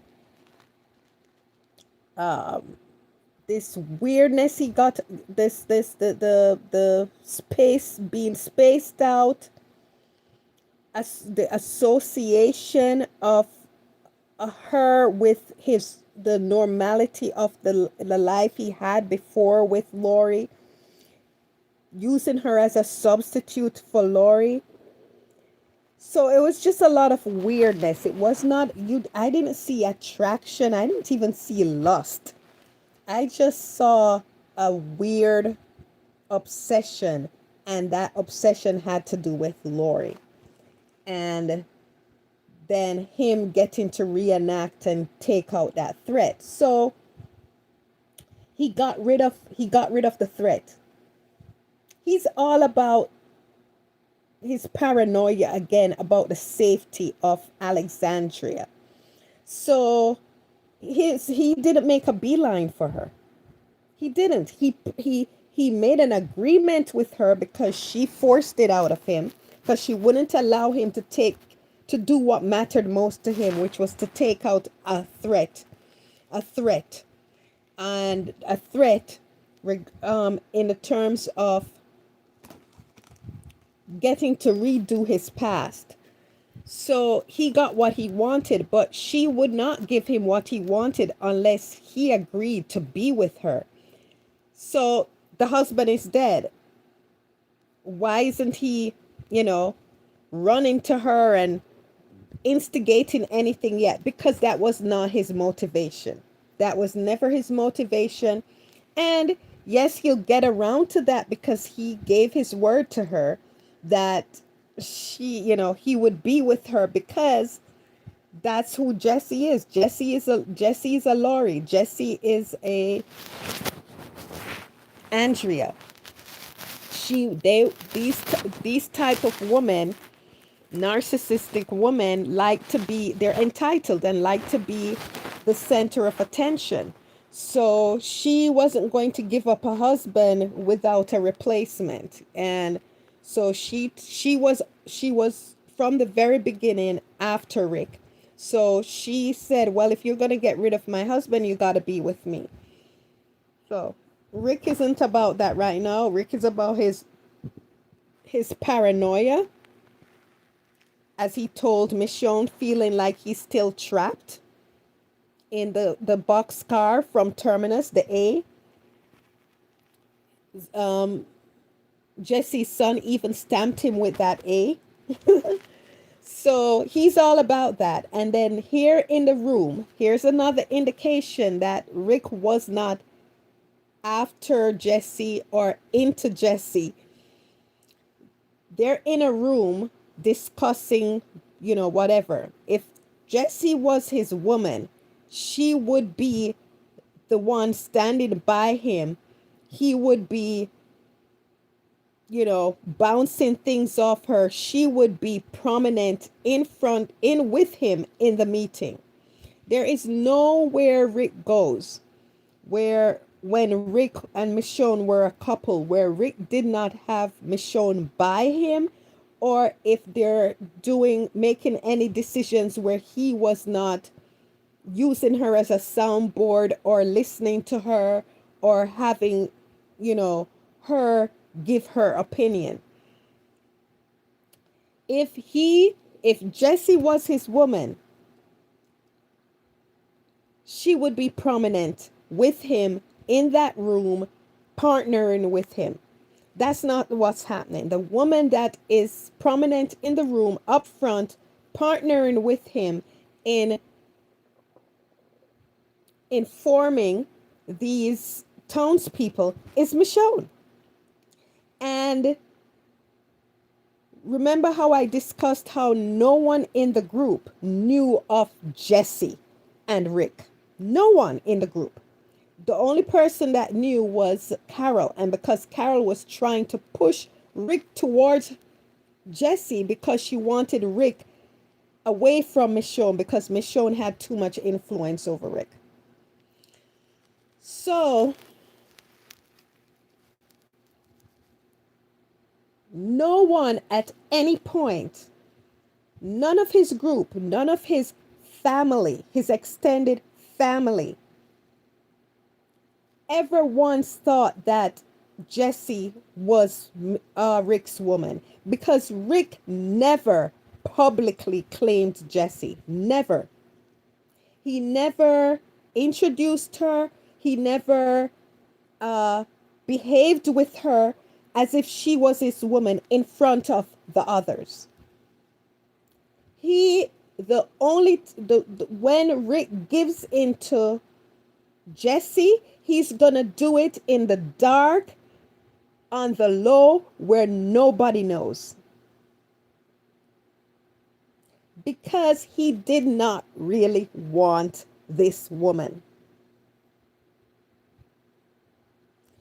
And you're gonna see the difference when he gets with Michonne.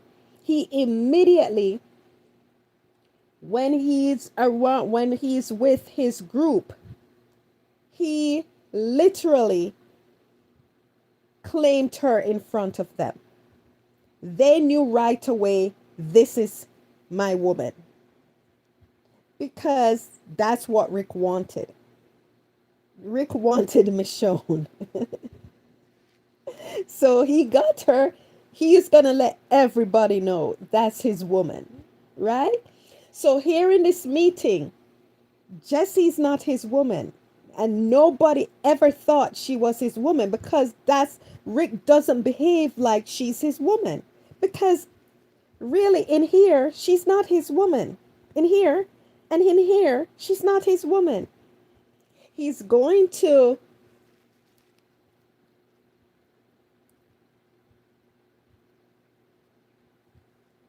do what is expected of him in regards to her, that agreement they made. Would you do this for anybody else? That's what she was asking. Will you be my man if I allow you to get rid of Pete? And Rick was like, oh, he didn't immediately answer her. He got very shifty. He looked away. He got very shifty because he didn't want that. But he was desperate to get rid of Pete. He was desperate to get rid of the threat. He was desperate to do his do-over, to protect Lori, to get rid of the threat. So he was so desperate, he gave in to Jesse, into a woman. He gave into a woman that he did not want. He told a woman that he did not want that, yeah, he'll be with her. It was very reluctant. So this little tableau, this little scene, just again reiterated and reaffirmed what I've been saying about this group, about this situation, and about this coupling. And remember, I talked about how the writers moved Michonne like a chess piece off the board, so that they could play out the scenario with Rick. But here's one instance where they couldn't remove her from the board. And in that scenario on the board, the queen was put by the king. Because she's his partner. Not just as a constable, but she is his partner in everything. So. There's got to be another play. We can't just control that many. I said it before. Walkers herd up. They'll follow a path if something's drawing them. That's how we can get them all at once. So what? We're supposed to just take your word for it? We're all supposed to just fall in line behind you after...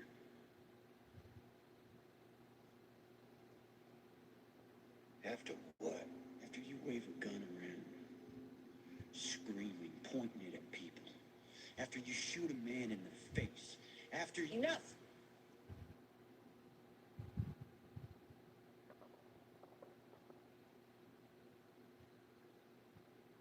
I'll do it. Me too. Whatever you need. I'm in. Now who else?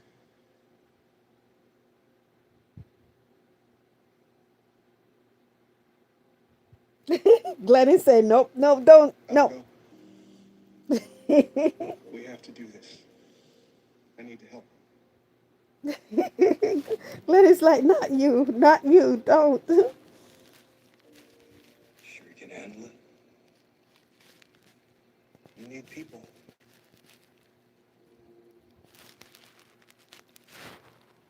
Hi, Lee Hazelwood. How are you? Place safe. Keep our families safe. You will. Plan. Yes, Nord. Man, you just said it. Every part. Yes, Nor said she was hitting on him first. Use him to save her from Pete. Yep. Hi, Rashida. Yay. Rashida's in the house. Rashida's in the house. Yay. Thanks for joining us, Rashida. We were looking for a gang. Our group is here. Nor said first scene between them, she's playing with his hair and asking him if he has a wife or not. Yep. Nor, yep. She liked how powerful this man is and saw that he's the only one in Alexandria that can take down Pete. Yes, Nor, you clocked it. Rashida, hi girl. Hi, Nor. Yay. You know our sister is schooling. Oh, thank you. Thank you, guys. You're so sweet. 4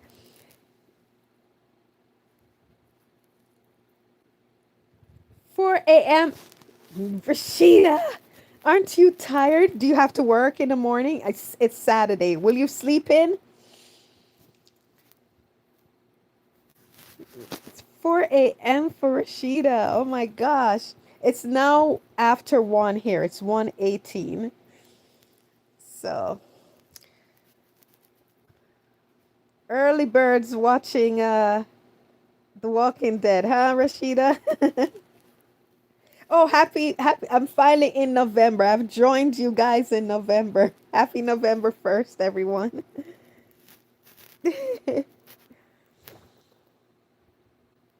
Okay, let's see what let's continue. We have to do this. I need to help.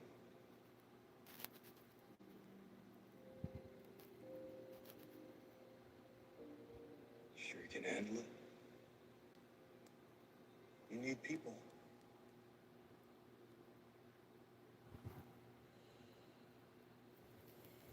We'll make this work.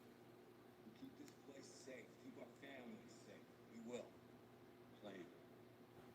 Go through it again. Man, you just said it. Every part. Again.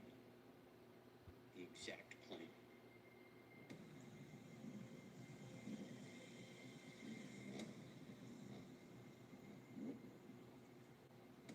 What are the balloons for? Okay, good, good. Sleep in, Rashida. I'm gonna sleep in too.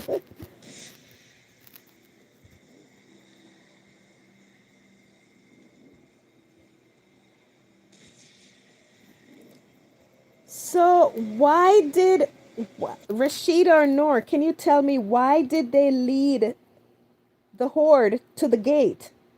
Why didn't they go in the opposite direction? And then the balloons are there, and then Michonne, they're shooting up the flares in the air. I don't understand. Wouldn't that draw the horde to Alexandria? That makes no sense to me. I don't know. Marshall, ready. Force them west here. Block it off so they can only go one way, west. Away from the community. Block it off for what? Cars. Use the RVs, some of the bigger trucks, park them in the end. They'll be drawing them away. They're gonna keep moving. That many? Just bouncing off some stands? And then when they start slipping through, and the ones that walk away start distracting the rest, and you stop drawing them away. Man's got a plan. We got plates. Big ass metal ones from the construction site. We could use them to fortify the whip wall. It'd help disperse the force of impact and direct the walkers clean. Like a pool table, 8-ball corner pocket. That's an army out there. And what happens when this doesn't hold? They push them through the curve in this hillside. It's going to send them right back east, right back here. You seriously want to risk that? So you need to help us to make it whole. These walls you build. So you've already done the impossible.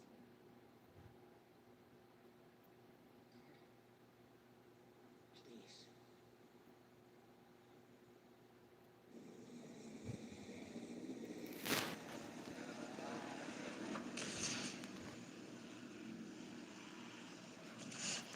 Yeah, but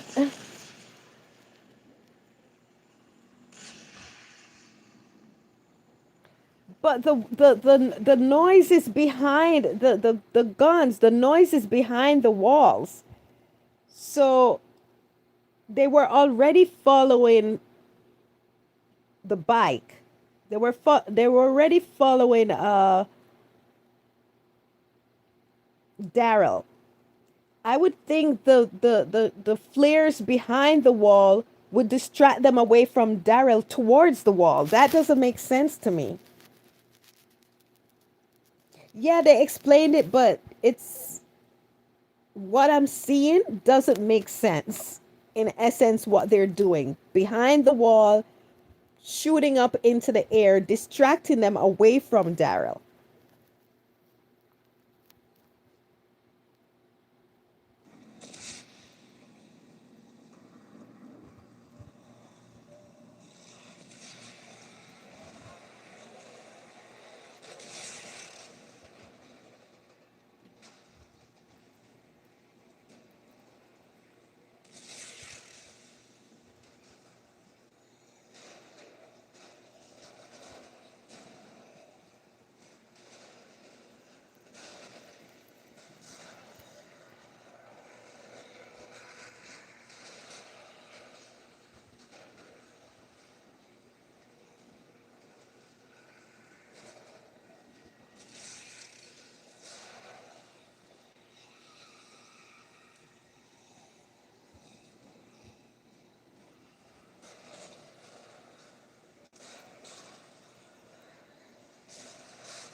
Okay, I saw some of them look away towards the flare.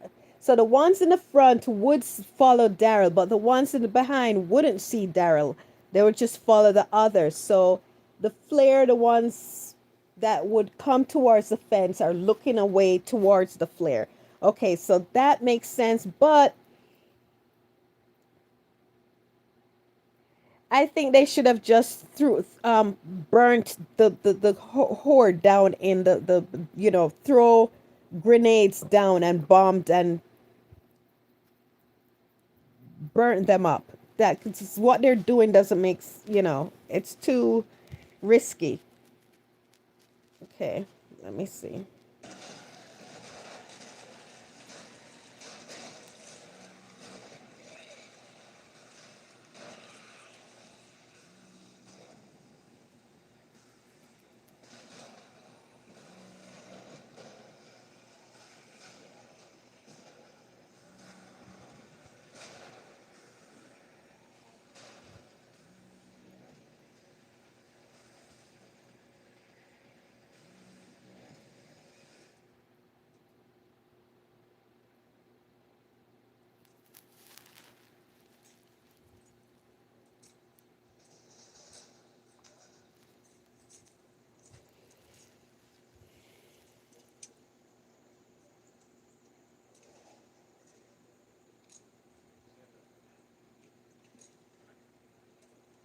What you said before about us needing to take care of ourselves. Going out finding more people. That is taking care of ourselves.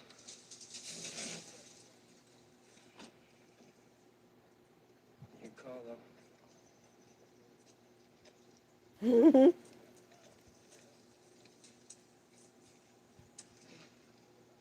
Thanks. Yeah, I can come with all of you. You and Daryl have been teaching me how to shoot. I think you got the hang of it.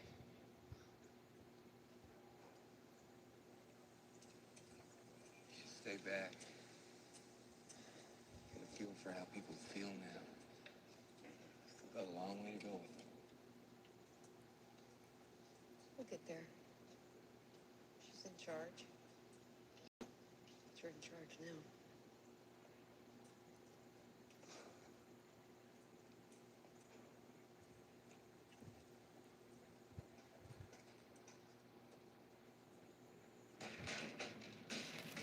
This is a bad idea. This is the only idea. I think there's something like a dozen in there. Stay back, get on opposite ends, we'll draw them to each of us. Try and take on 4 each? No, this is just me and Heath. You get back, and you stay back. Things go south, you tell Rick, and you draw him away. Move back.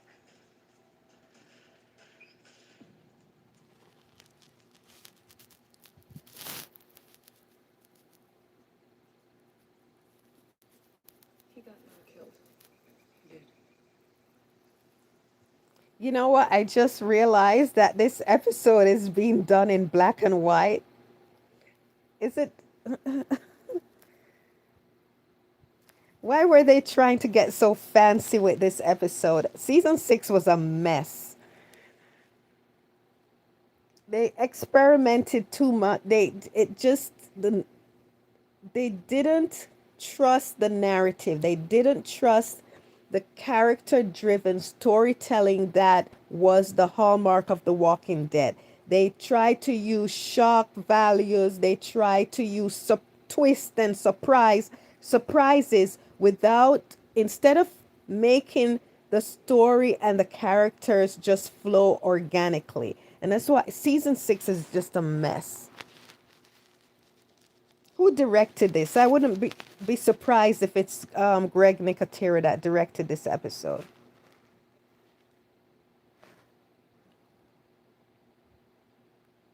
They don't have enough weapons to take that many walkers, and it's they bombed them in the hole that would have attracted more walkers from afar.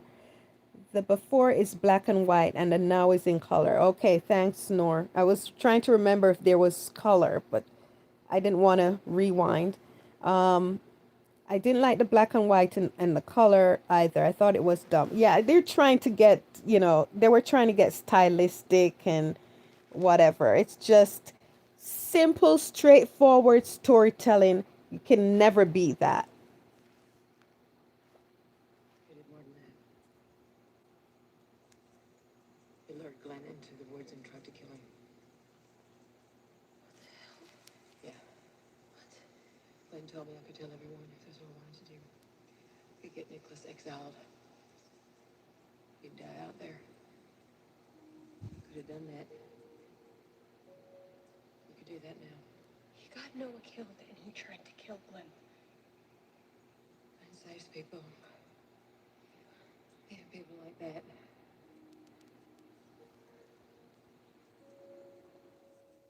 Glenn is such a I couldn't accept it sweetheart. either. But then I thought about you. How we were on different sides of that fence on the worst day of my life. And now you're one of the most important people in the world to me. Things can get better. We can make them better. Tell me what you want to do. I'm just gonna follow your lead. Okay?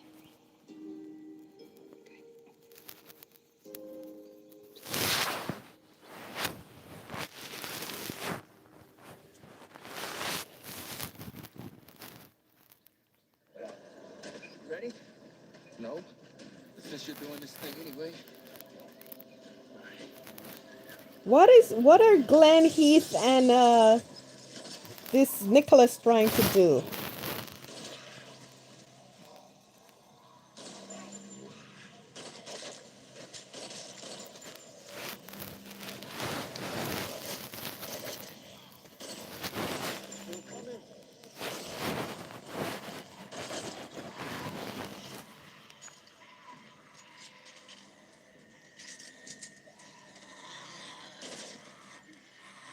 Oh, that one almost bit Glenn.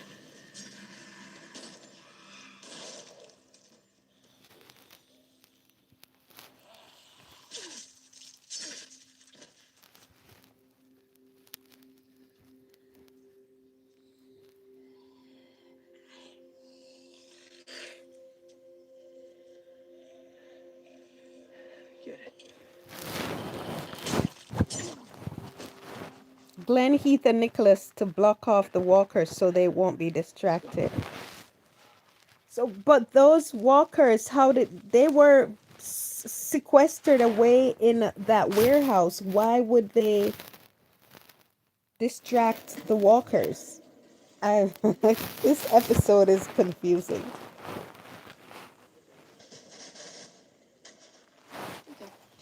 Oh, thank you. It's Carol, right? Yeah. You been with Since Atlanta? And were you a cop too? Why would you think that? You're always watching. You always seem ready. For what? To handle things. You're too sweet.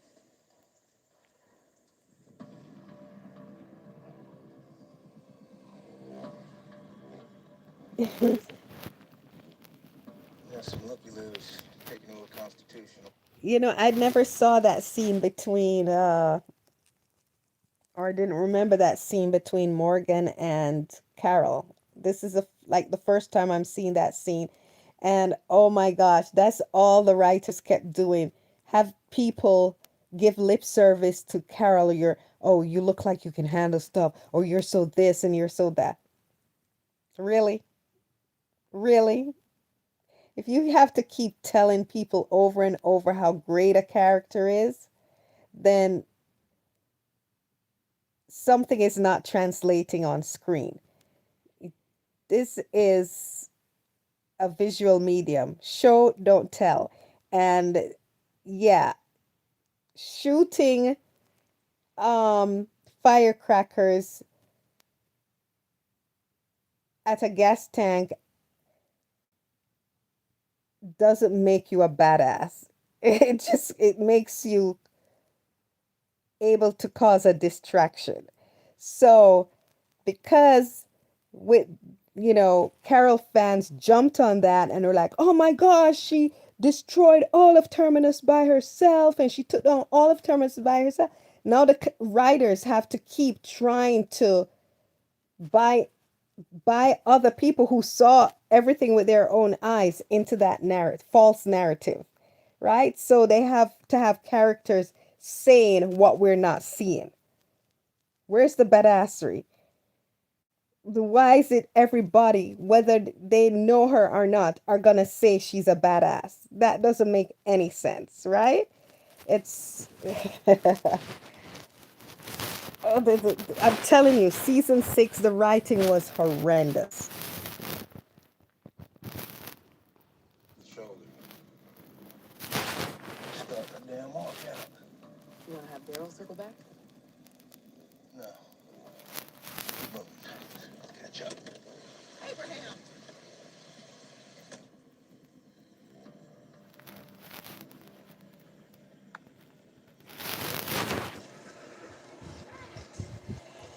I have to I'm not gonna pause. I'm gonna put the phone down for a second. It's You're just gonna see like my sheet. Don't worry. I need to get some water and I can't do it holding the phone. So I'm not gone.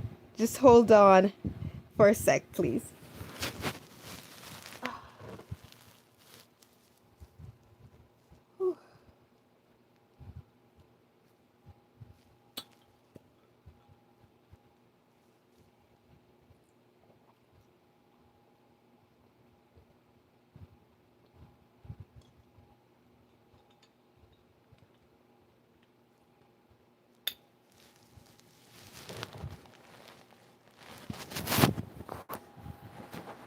Okay.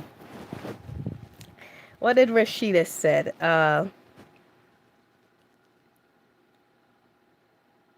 There are boardwalk is in that building. Clear the surrounding area and try to keep the focus on the road ahead. The road behind Daryl's bike. Okay. Nor said that. And then Rashida said Morgan is on to Carol. He knows that she's full of it. And they did the exact same thing on Daryl Dixon, season 3. Badass Carol. Yeah. I guess no one bought it because Daryl's show, season 1, that didn't have Carol, did well. Once Carol came on board, the show started taking a dive, and season 3 had the lowest ratings of any show in Walking Dead history. Every show, even World Beyond, Fear the Walking Dead, and other shows, the lowest ratings. So they did such a disservice with Carol. Carol didn't, Carol could have been a good character in a terms of like using her manipulative tendencies to make plans and stuff like that for the group. but trying to make her a physical warrior, which does not match her physicality. She didn't train, because most actors and actresses that do action movies and action scenes, that do action scenes, train, because you have to make it look realistic or it looks dumb. You know, it's the way they move. It's almost like it's a choreography, and it's if you're not a dancer or a trained in martial arts or whatever fighting style, it comes off very inauthentic. It You can tell the average person can tell if you're not a dancer and you're given a specific choreography and you do not know how to count and to move as a dancer does, the person with the untrained eyes can see that right away, that that person is not a dancer. If the person is doing action scenes and has no strength, the way they move, there's no strength in their musculature, the way they uh, punch, the way they move their body, the way they recoil, whatever it is, the naked eye can see that that person cannot do action, that that person is not a fighter. You cannot keep saying Carol is a badass and have characters say she's the baddest of the baddest, and yet when she's physically doing action scenes, she looks like a limp noodle. That makes no sense, right? It's ridiculous. The untrained eye, the most amateur viewer can tell. A child can tell. This person is not a dancer. That person cannot fight. That person is not an action, didn't train. You can tell because those things require training. And they did not have the actress train. The actress cannot pull off fight choreography. Choreography. She cannot. And it looks dumb. It looks stupid. It looks awkward. And they keep doing it. And they do a disservice to her. And it makes you have other characters saying it over and over.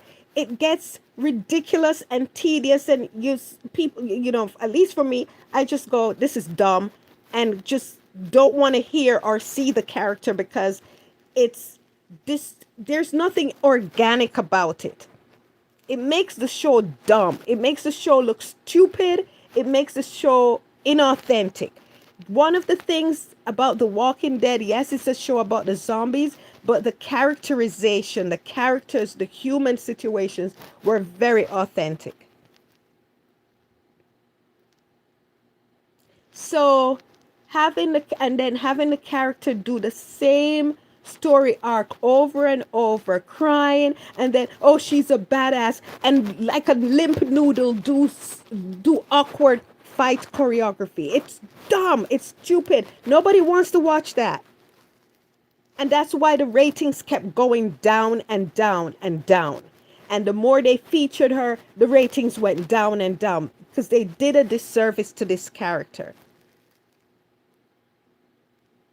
And they took the viewers for idiots. Yeah, her fans will hoorah and whatever because they're like, just like how they're like, no matter how Daryl and Carol interact as siblings and family, they're like, oh, they're in love romantically. They're delusional. Their fans just want her fans just want a specific thing. So they're going to go, yeah, but the rest of us are going, no, this makes no sense. So anyway, I got off on another tangent. Yeah, Abraham is having a time of his life. It's what what's her name? Sasha said what they're doing, it's living. Instead of just sitting in Alexandria being paranoid of what's next, knowing that the idyllic life the idyllic scenario in behind the walls was not realistic. So instead of just sitting there with the expectation of something bad happening, they're proactively out there back into the real world of the apocalypse, fighting the zombies, fighting the threats that's in that world. So as Sasha said, that's living. So yeah, instead of sitting in Alexandria getting drunk, he's back out in the behind he's back out behind the wall, not behind the walls, but out there fighting, doing what they were doing when they were trying to survive, actually tackling what's the real threat, the threat that's threatening the world, the zombies.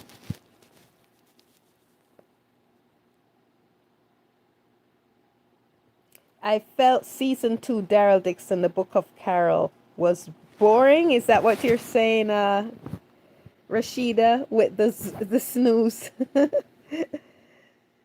the snooze emoji? The Shane Bros love Carol. Yeah, the Shane Bros are not. They're delusional, just like the Carol fans. The Shane Bros think Shane was the best and he is a better survivor than Rick, yet Rick is the one that's alive.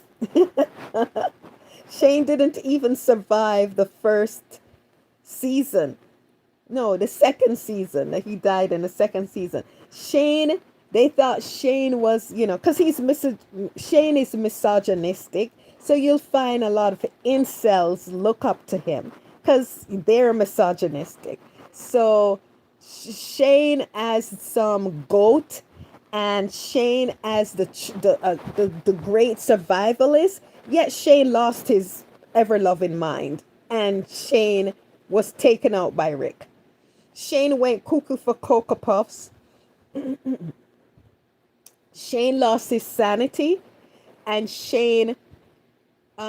Rick took Shane down. So I don't know where they're getting that Shane is the best survivor in the apocalypse. So they're delusional, just like the Carol fans, because they're Carol fans that are not that delusional, but the Carol, the Daryl and Carol fans, the ones that want them romantically, even though be they're living and loving like siblings the whole 11 seasons of The Walking Dead.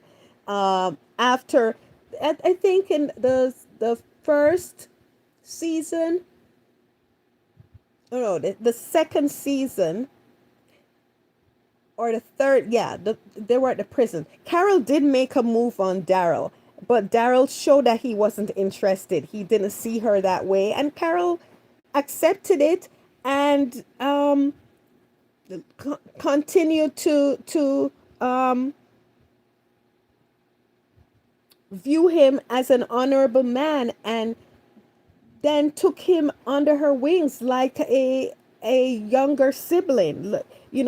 More, she was very nurturing to him, like she was to her, would be to her child, to her daughter. So I saw that once she realized that Daryl wasn't interested that way, she immediately shifted her affections of him into a more sibling familial tract, and then it continued that way, and they that was 11 seasons. They're more siblings, family, and so they're delusional.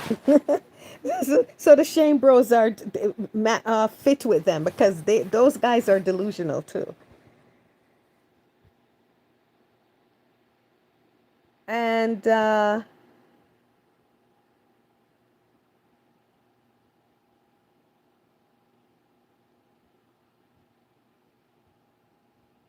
Yes, yes, Nor. I agree. They kept Carol alive because of the Daryl Carol fans. Yep. But it didn't pan out for them, the show, because they're not a draw together anymore. They're just not. Daryl's show was doing very well with Daryl alone, and then they brought Carol in, and it just, yeah, it's they're no longer a draw. They're not. They weren't, they weren't really a draw together. They people loved their relationship, but after a while, it's just diminishing returns.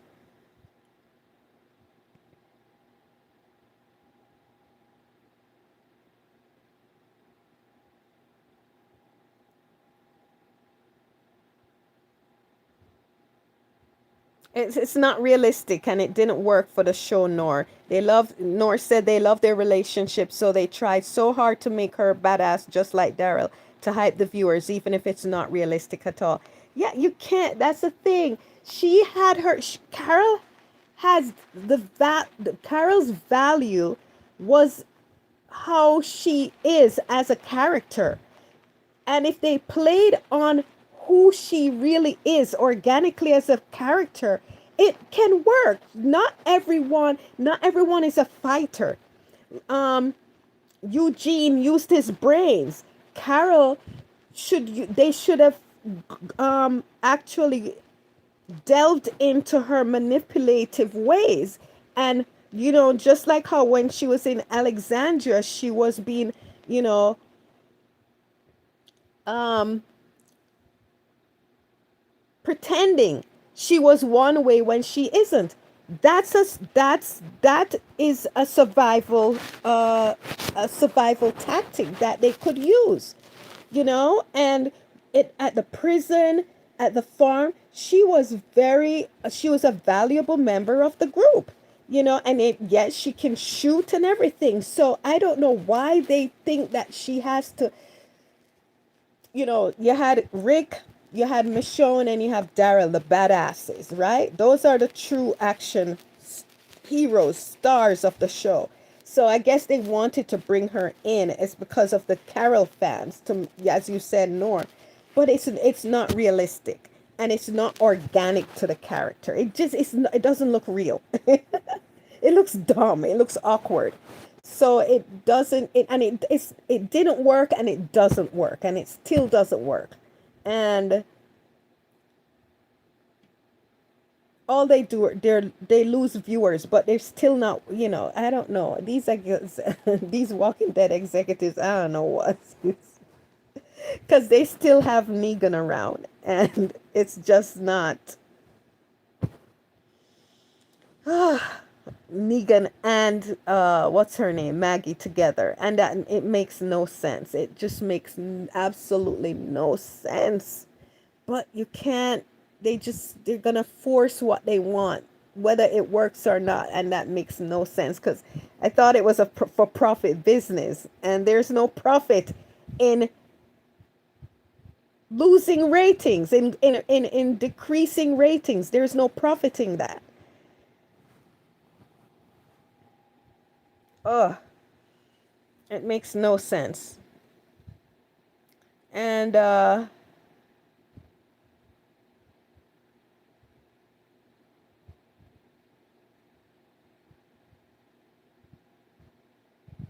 thank you, Rashida. Just the facts, yeah, Connor. Just the facts.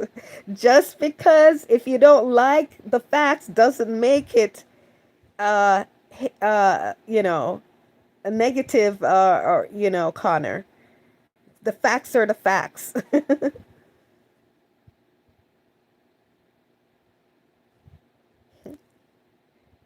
Connor, behave yourself. You do not know Nor. You do not know anyone in this chat. Why are you creating drama?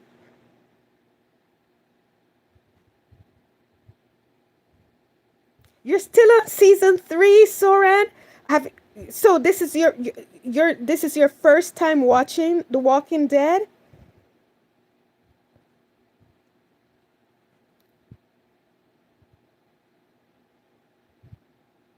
Oh, thank you, Soran. But oh my gosh, please continue The Walking Dead. You're gonna love it. It's awesome. It's an awesome, awesome show.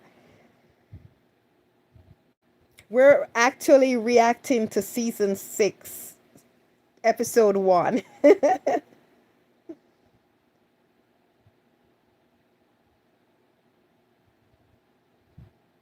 Dexter. I worked on Dexter. I worked on Dexter when it was filming Soran. Let's see. Yeah.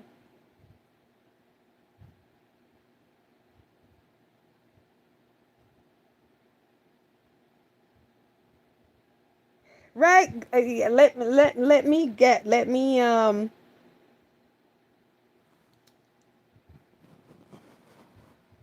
I removed Connor. He won't behave.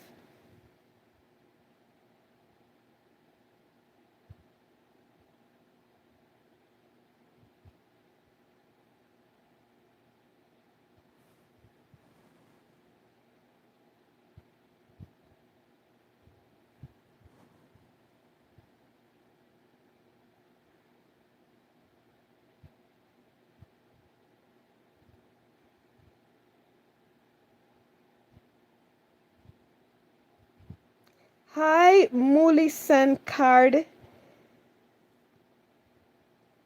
Love from California. Say hi to everyone in India for us. Okay, let's see. Let's get back to the episode.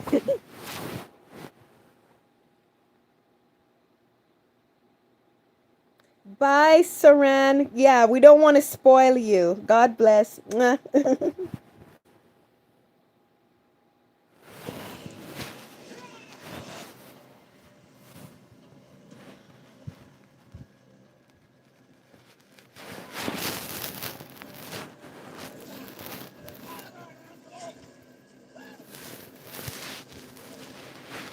Where did he get that silver cloth?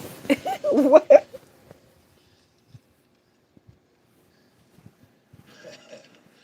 at me.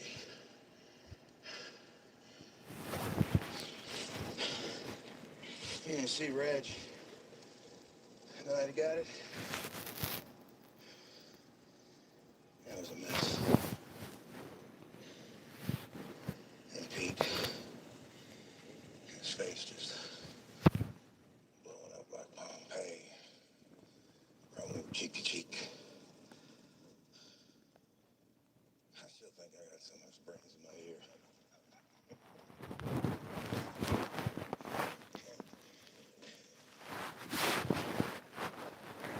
Sasha is like, this dude is weird. Everything is ace again.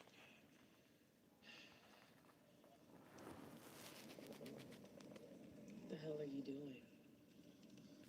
Yeah, I worked on Dexter. I'm moving, darling.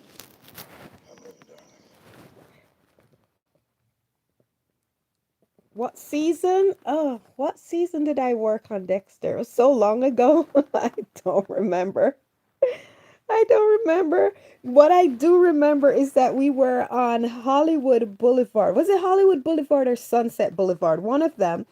And we were filming.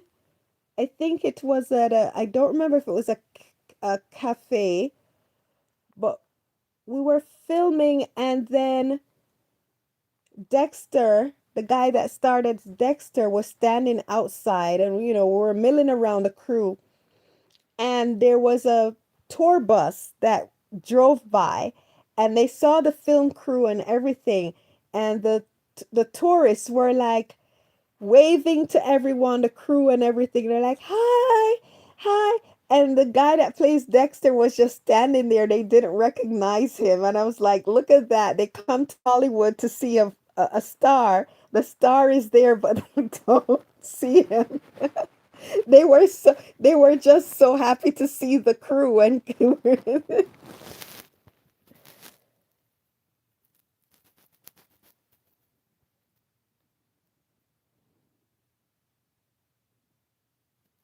Oh, thank you, Muli-san. Muli-san Karde, she invites us to India. Okay, your mom. Tell your mom thank you. I don't know when I'll get to India. I don't know.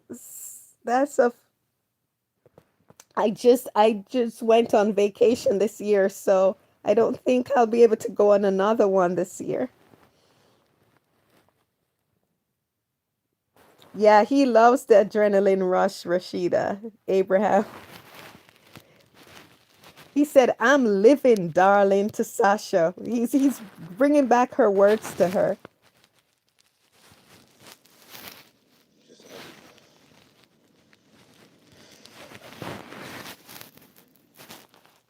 Just Sasha's like, "What?" I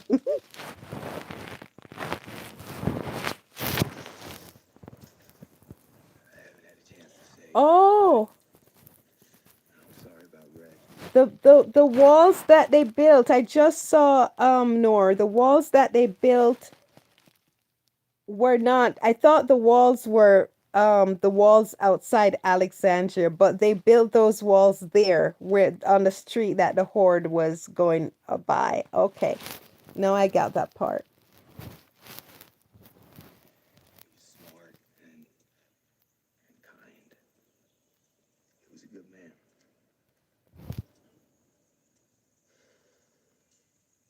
It was the right call.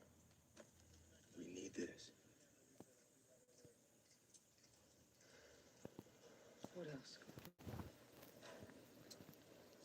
You need to tell me. People need to be armed inside the walls. They need to be trained. Everyone.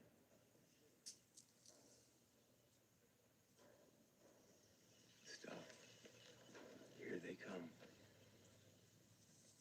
Carter, heads up. Hey,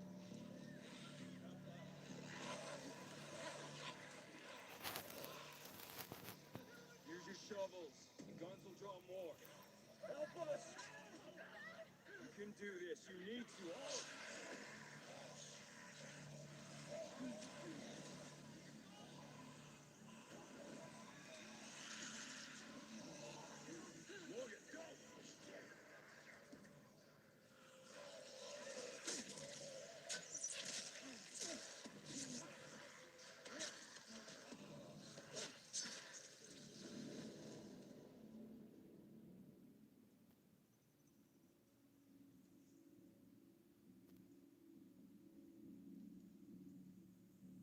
You said you don't take chances anymore.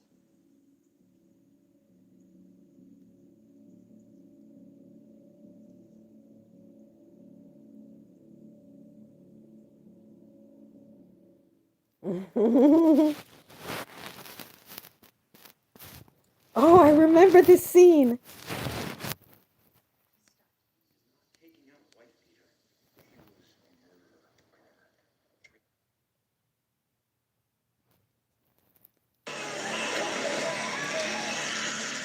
Oh, I rewound it because I wanted to hear what they were whispering. Remember the scene where Carter wanted to take out Rick and Rick.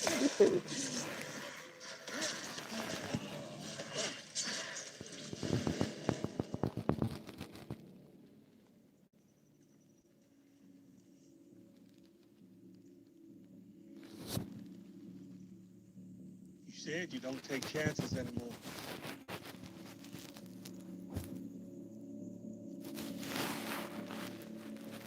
Well, I think Rick wanted to for them to see that he wanted Deanna to see that they needed to get trained, the people, and also he wanted the people to see that they here, Rick and the others, are an asset. So Morgan intervening, the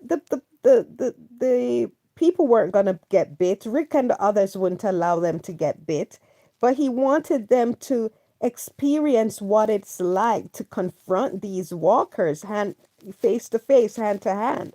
So it wasn't that he was pushing them under the bus. He wasn't going to allow them to be killed by the walkers. At least I don't think so. Carter was such a coward, big behind the wall for such a long time. The people in Alexandria was cosplaying as survivors. Yeah, I agree with that, Rashida.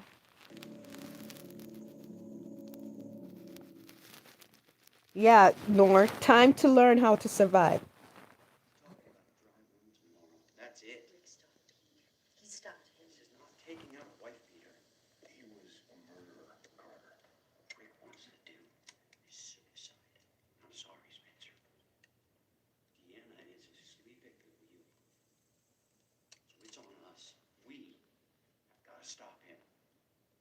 The priest said about him, about these people, he was right.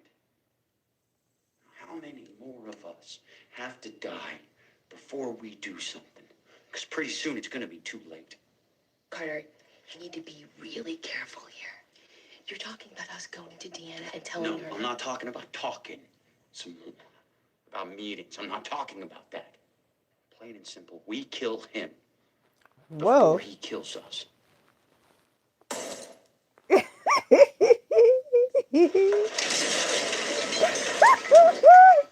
Eugene is such a klutz.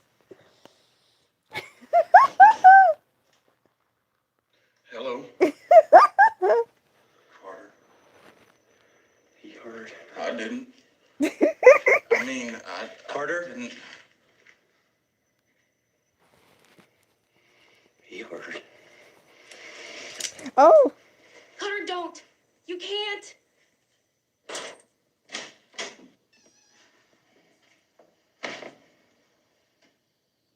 What the hell's going on? What are you doing? Taking this place back from you. That's what you were talking about in here. That's what he was talking about. See, I would have set up some lookouts. That would have been the smart thing. You know, if I happened to... You really think you're gonna take this community from us? From Glenn, from Michonne, from Daryl, from me? you see who Rick mentioned? From Glenn, from Michonne, from Daryl, from me. Do you see who he thinks of when he's who he thinks of as close to him? That he thinks of that's his family. Many times Rick has spoken about his group, about others, about spoken about his people to others, and the names that consistently comes up is Glenn, because I guess, Glenn saved him, so Glenn saved him and allowed him to find his family. Morgan did too, but Glenn really, I think he really sees Glenn as his family, just like how he sees Daryl. But you see the three, he consistently mentions Daryl, Glenn, and Michonne, and we know Michonne is in there because Michonne is part of his what do you call it? Nuclear family, right? The rest are his extended family, but Nishon is his nuclear family. So he said, "You think you're gonna take this from Daryl, from Glenn, from Michonne, from Daryl, from me? You see how Rick thinks of these people, right? Notice he didn't say from Maggie, from uh what's her name? Rosita, from, even though Maggie's family to him too, but it shows you who Rick holds near and dear to his heart. He holds all of them near and dear to his heart. He holds Maggie. Maggie's like a little sister to him. But you see who really is who Rick thinks of as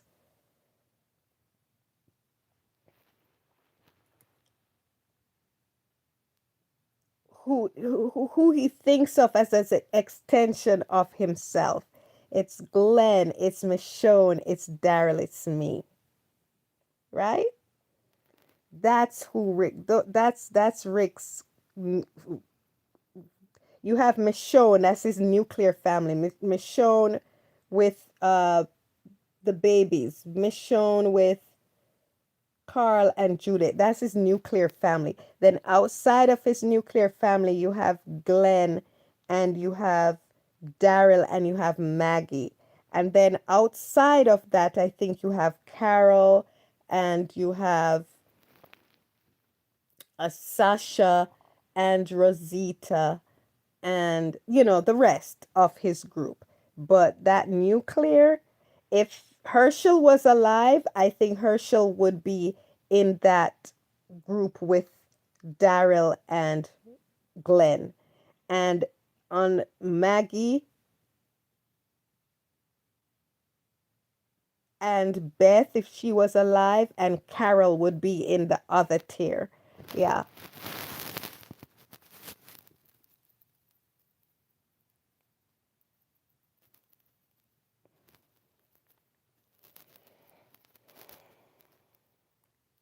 Yes, his cycle of trust. Yeah. His and it's not, yeah, his cycle of trust, but I think also his cycle of who he loves the most. Nor, to tell you the truth, who he really loves the most. It's Michonne, it's Daryl, it's Glenn. And as I tell you, that's how I see how Rick sees his family. And you know how we're gonna see that, how Rick sees his family. um the scene with Carl. The scene with Carl, you're gonna see with when he almost loses Carl. The scene where he's in that room after they defeated everything, and they start from the outside. So you saw Heath and you saw the Alexandrians, and then you go, so you're gonna see who is his real inner circle, who really is a part of his, his his Venn diagram. I'm gonna show you. You have the Alexandrians outside, and I think a couple of the I don't know if Tara was inside, but you have the Alexandrians, then you have like Tara, Rosita, Abraham. I think they were also close to the door, whether inside or outside. Then you had Maggie, and I don't remember where Carol was, but if she was more outside. But then you had Maggie, and then you had Daryl and Glenn, and then you had Michonne at the door, and holding Judith, and Rick with Carl. So it shows you where Rick holds these people in his heart. That was a physical diagram of that. And this statement from Rick is a verbal diagram of that. You're going to take this from Glenn, Michonne, Daryl, and me. So,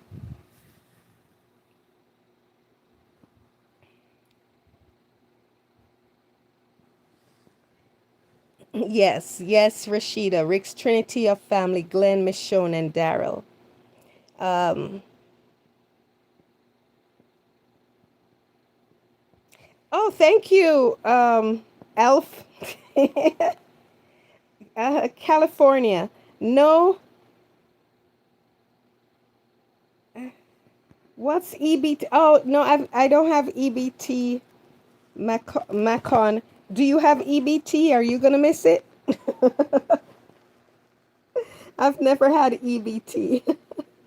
I guess you have it because you're asking about it. Are you going to miss it? Okay, let's finish up The Walking Dead. Okay. Do you have any idea who you're talking to? Look at Morgan.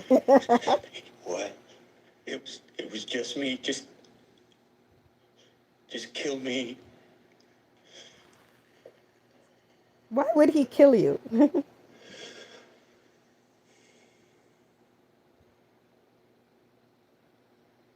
Right. I'm good. I'm good.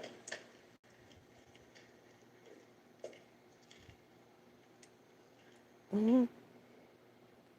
You can try to work with us. You can try to survive.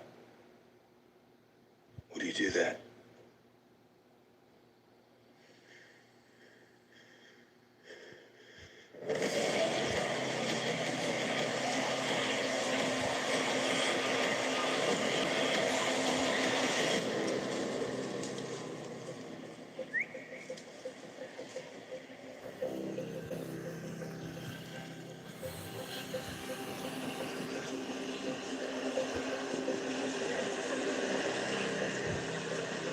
It's working. You're right.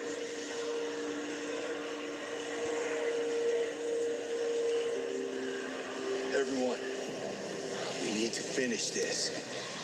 We have to keep moving and fan out down that thing, front to back. Like we said, cops at a parade. Flint, you take the back. You got the other wall key. Got it. If they get sloppy, we fire our weapons, pull them back on track. I'll hit the front. Okay, one after the other.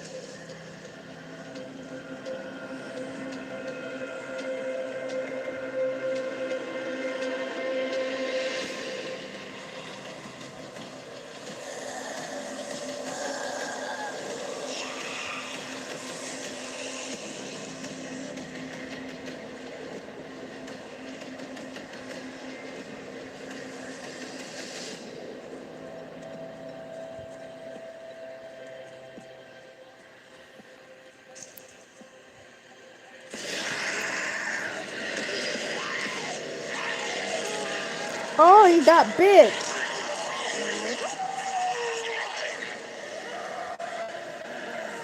Oh, Toby, they're breaking off. What do you want us to do? Fire your guns and draw them back. he got bit. I didn't remember that part. Ooh, I love this scene too. Yeah. Hope you don't mind. I wanted to enjoy the evening a little, and I don't have a porch over there, so.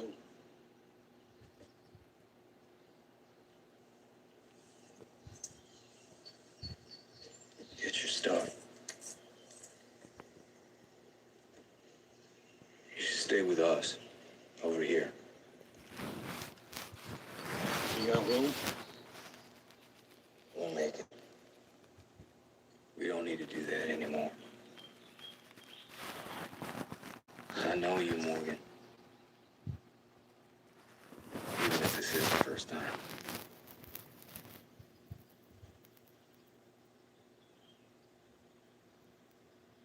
You want to hold her? So you guys saw that? Let me read. Let me catch up on this. Nah, I don't qualify for it. If I cut back hours, I could qualify, but I work full time.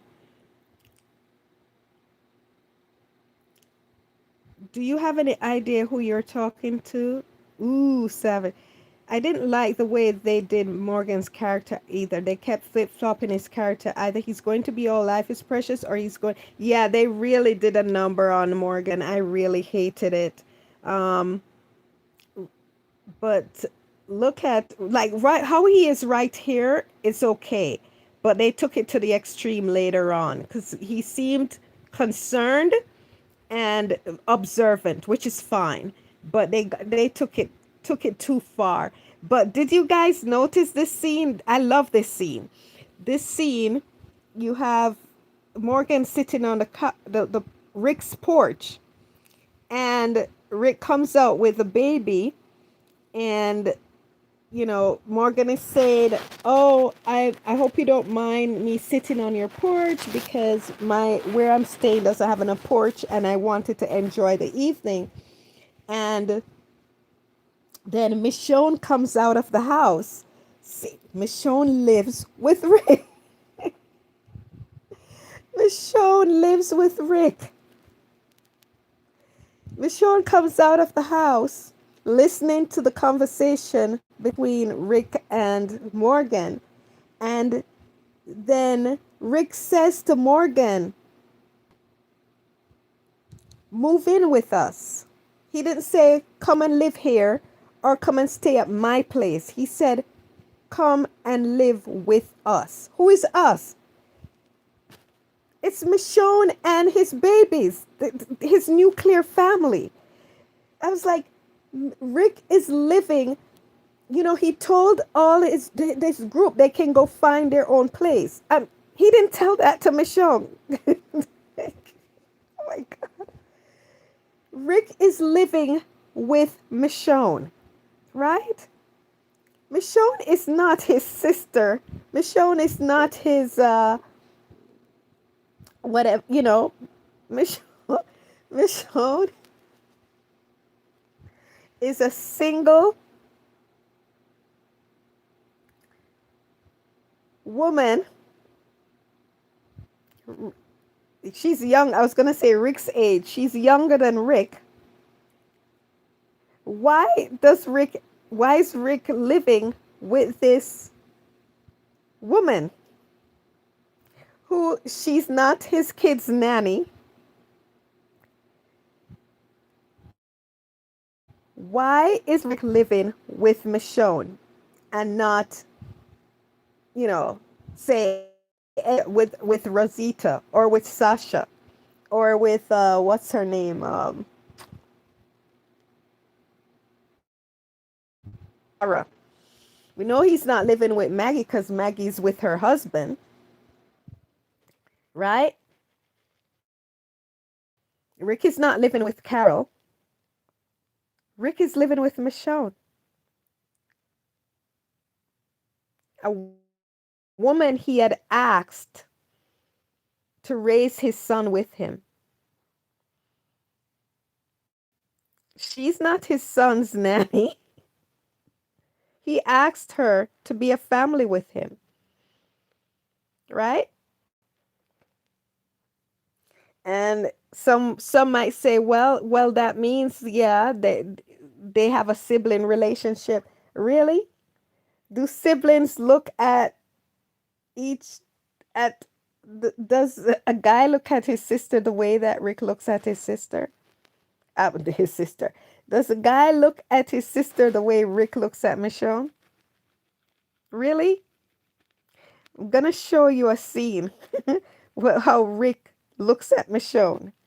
If any guy looks at his sisters like that, I'm like, have him arrested. Right? Mm.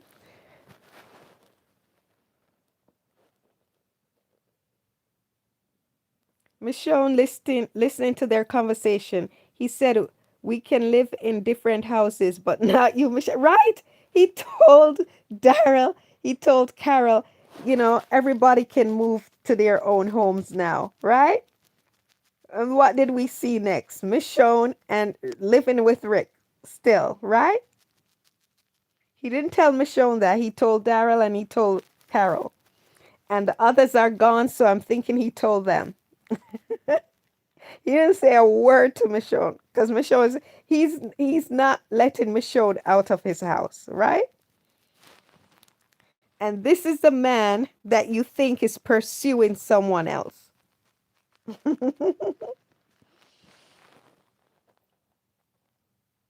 I don't know where Daryl lives, but I know Carol doesn't live in Rick's house. Daryl, I saw Daryl.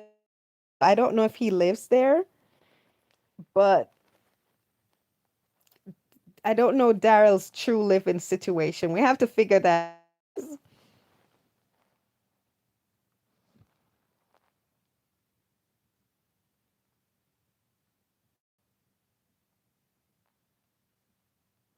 Well, Kodemizer, maybe she's mentally ill. So if she's mentally ill, she's not really in control of what she's doing. So I would encourage you to have some empathy towards her.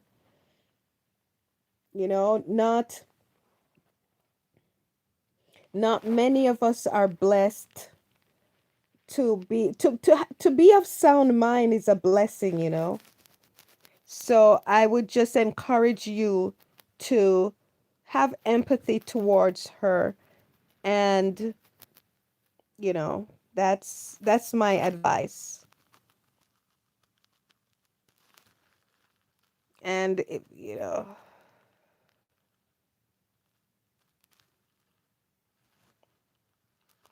uh well, Nor said, well, he's living with Michonne because, and I quote, he didn't want to feel his heart ripped out of his chest and walk out of the door. If you know what I mean. Yes, Nor, I know what you mean. Yes, definitely. Okay.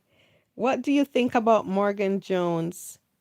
Mamie, am I pronouncing you right? Hi, Mamie. Is it Mamie?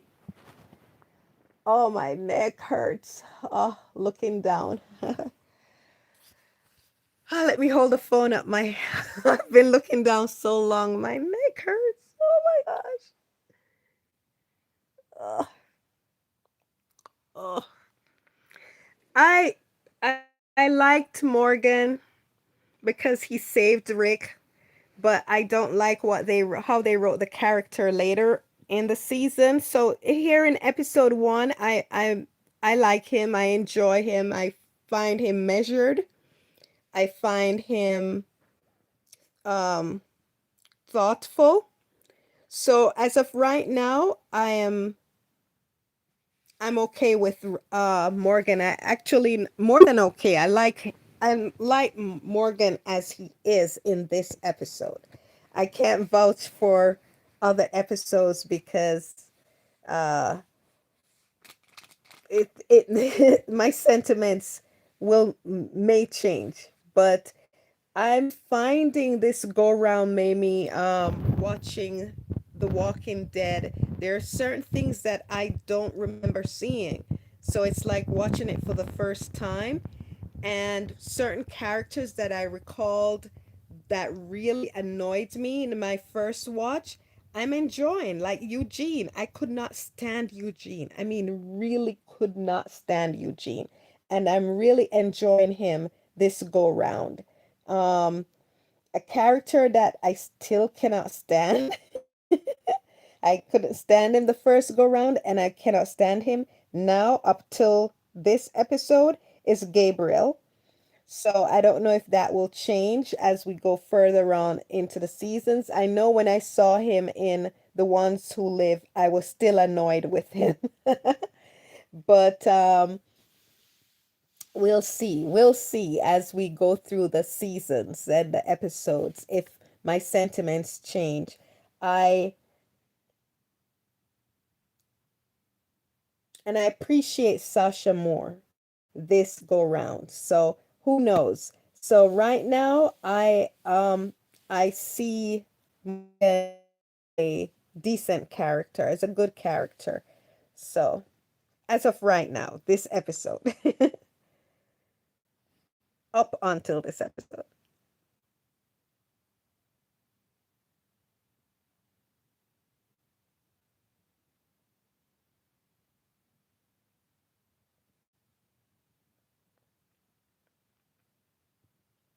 You bought the DVD and the Blu-ray, Rashida?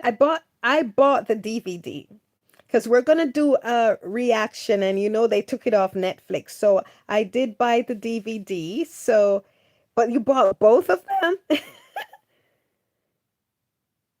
No, it's not spelling like that, but I loved it. Okay. I downloaded it, the 6 episodes, and watch it every day. Can't wait to react to it with you girls. I've been watching the ones who live since last year. You're just like Nor, Rashida. Nor says she watches it every day. Oh my god, it's the best. It's the best. Oh my gosh, because they shortchanged Rick and Michonne so much in The Walking Dead, and it's poetic justice that Andy and Denai did it themselves, and they just all the things that they denied Rick and Michonne off in The Walking Dead, they did it in The Ones Who Live for Us. So I'm be forever grateful to them for rectifying all those, um, you know, the way that rectifying the way that they were treated on the show, and just loved on Rick and Michonne and gave them the proper spotlight and story. And just, oh my gosh. Because as I said, the writing for season 6 was horrendous. And that's the season that they became a couple. So that awful shock value, um, you know, subverting expectation, and oh, oh, nothing is going on here, and then boom, in a sense that, oh, look over there, oh, look, didn't we shock you, didn't we surprise you? Just inorganic, just gimmicky and dumb. I hated it. And that's the season that they brought our beautiful, beautiful characters and couple together. And it's just a shame because they they got the short end of the stick. They got the short end of the stick in the writing. It's just awful. But yes, thanks to Denai and Andy, they rectified that in The Ones Who Live.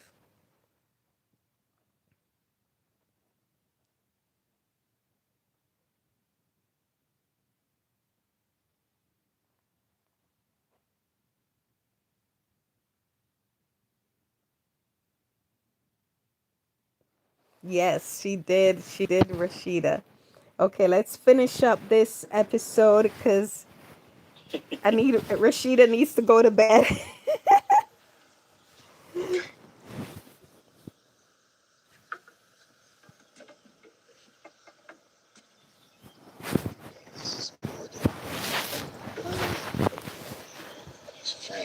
Michonne watching them with her cup of coffee or cup of tea. I don't know which she has.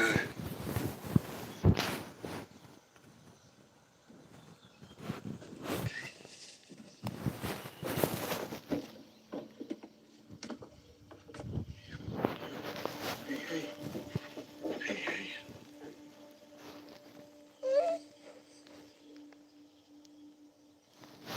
You're with that man, Carter, in the home, right? That's you. You're still the same man I met in King County, the one that came back and told me it wasn't over. That was you. Oh, look at Judith. Judith. Right in front of me right now. Judith is so cute. I wanted to kill him. So it would be easier. So I wouldn't have to worry about how he could screw up. But what stupid thing he'd do next, because that's who he is. Just somebody who shouldn't be alive now. I wanted to kill him. But all that hit me, and I realized I didn't have to do it.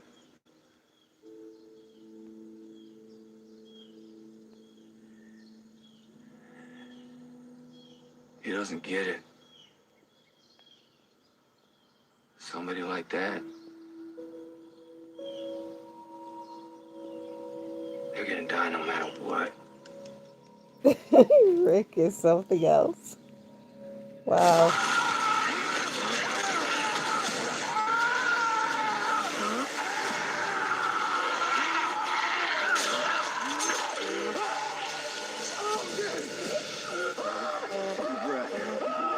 Carter.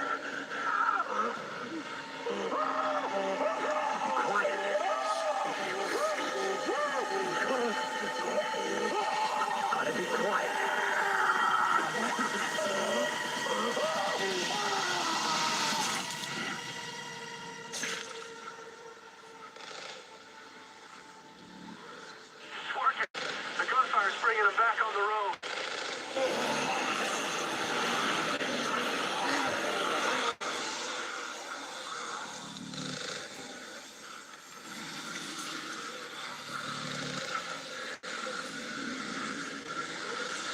Got him, Tobin.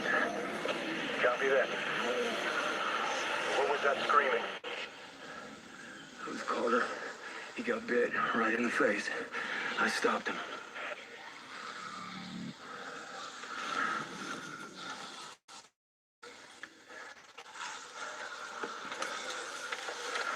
We have a good hour until we have him to green when we hand him off to Daryl, Sasha, and Abraham. Why don't you head back? Tell everyone what's happening that should know. Okay, Rick. You do that for me. Okay, now this, what Morgan is doing now that's annoying. He's upset with Rick because Rick killed Carter, but Carter would not stop screaming and he was already bitten, so he's basically dead. And he's wouldn't stop screaming and he's bringing the walkers off course. So Morgan getting ready to try to school or reprimand Rick in this high stakes situation of survival, that will annoy that he's on the brink of starting to annoy me. So that's why I said up till now he's not, I'm liking how he measured he is, but that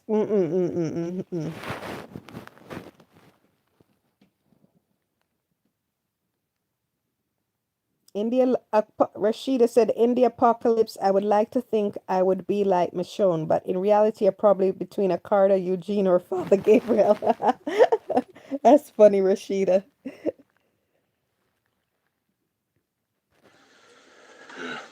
I'll take care of that one. Michelle, you take point. I know it's how it is. I do. Yeah, I do too.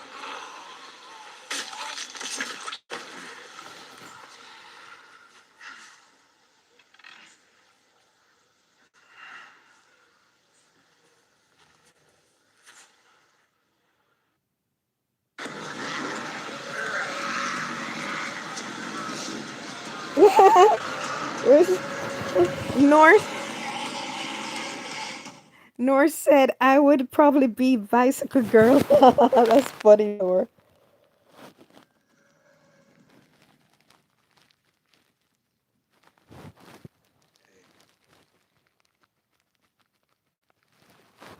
I was just getting more flares for tomorrow.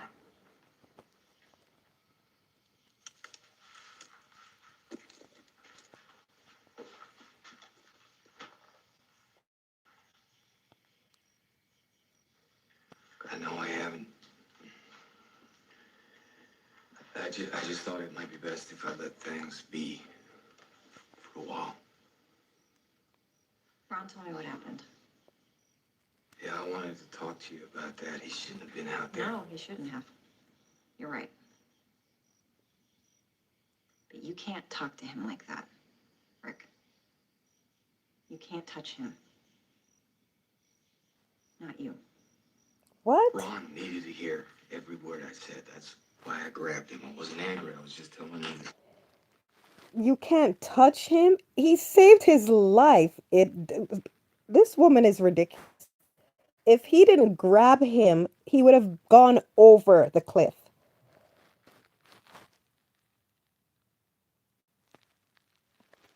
No, I don't smoke cigarettes. Cigarettes aren't good for you.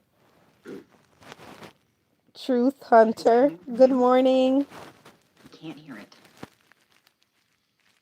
You gotta understand that. He needs to know how to handle himself. I can teach him. I can teach Rick. you. You need to know how. Rick, when I found out we could have them, I asked Rosita to start showing me how. Okay, she's gonna teach me, and I'm gonna teach Ron, and I'm gonna teach Sam. Look, I heard what you were saying to us at the meeting and at my house before.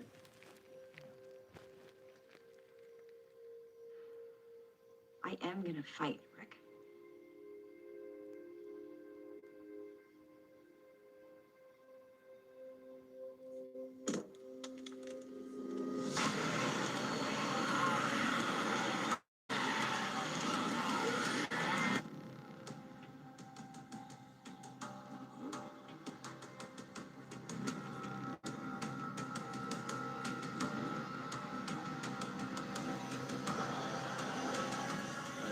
finish line.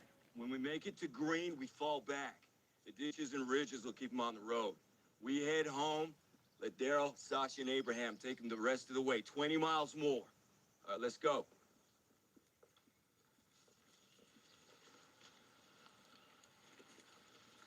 Got a question for you. Some intel for our little road trip tomorrow. Ask me. You doing this because you want to die?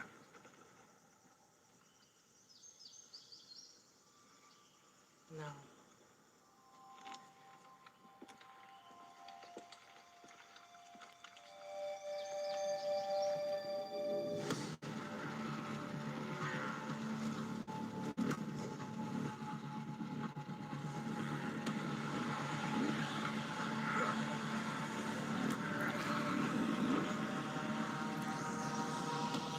Jesse is Nor said Jesse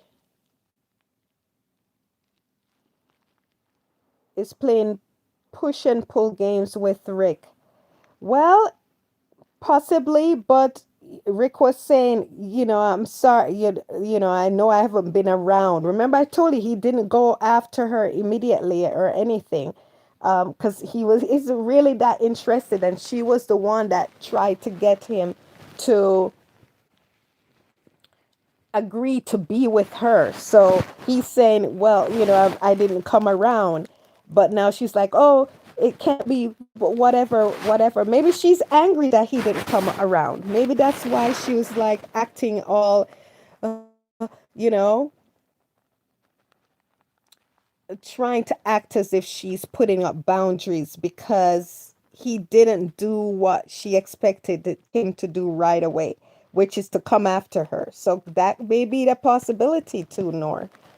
Um, pull him close, and when he does push him away, twisted person playing with his feet. No, she's no, I don't think that's what it is, because she's the one that she pursued him at first. She wants him, and she's the one that got him to agree to be with her if she gave him permission to get rid of Pete.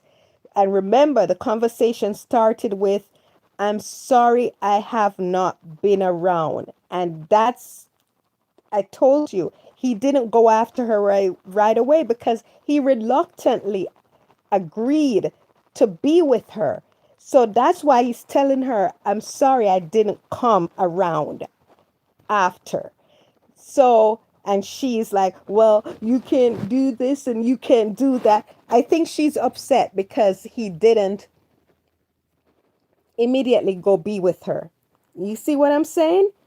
So why would he be apologizing for not doing that and the reason he's apologizing because that was the agreement.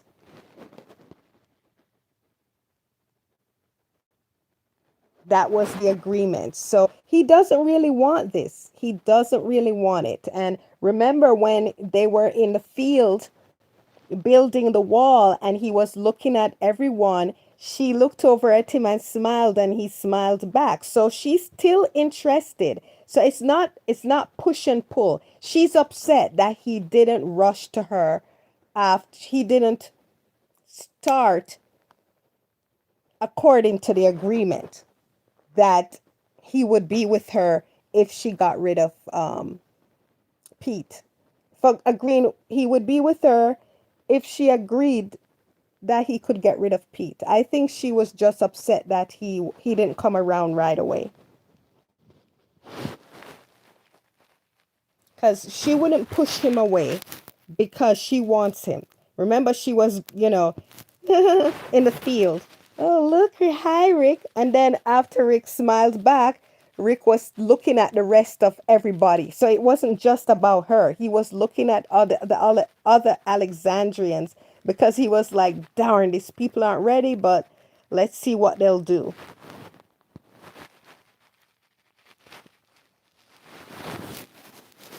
Could you guys give me a second? I have to do a 10-1.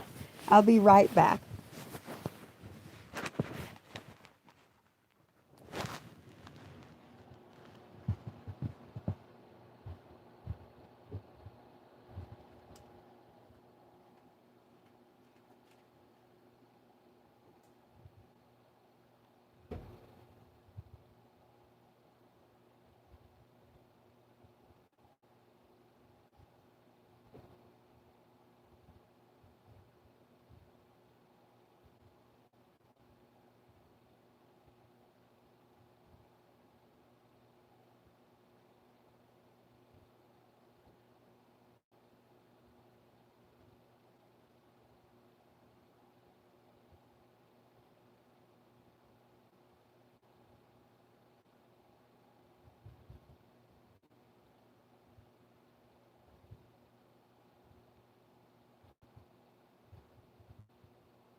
I'm sorry about that. I forgot to put it on mute. Do you guys know what a 10-1 is? It's film language. You need to go to the restroom. Okay, so, all right, let's see.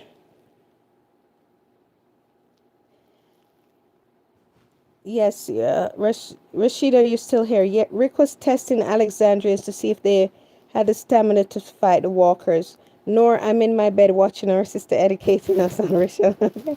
Yeah, I know Rashida needs to go to bed. Let me hurry up and finish. We have like 4 minutes left. Let's finish it up. Okay. Gonna take him right past here. Let noise get distracted. Clear it on our way back tonight. Don't any surprises tomorrow. Oh, wait a second. Rick took them. Oh. Oh, that's the warehouse that he took them, that Glenn went to.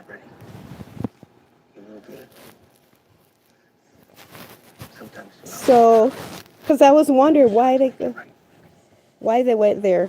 Thank you.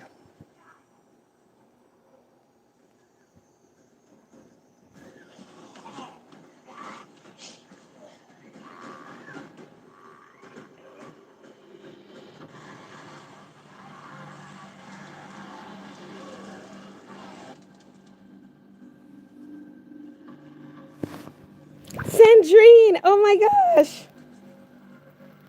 Hi, Sandrine! I know this sounds insane. Bonne nuit! It's nighttime. This is an insane world. We have to come for them. It's bonne nuit for me. It's what time? It's 2, how do you say 2:47 in French? It's 2:47 a.m. where I am, Sandrine. Dos is Spanish. I don't remember. Okay. Oh, they come for us.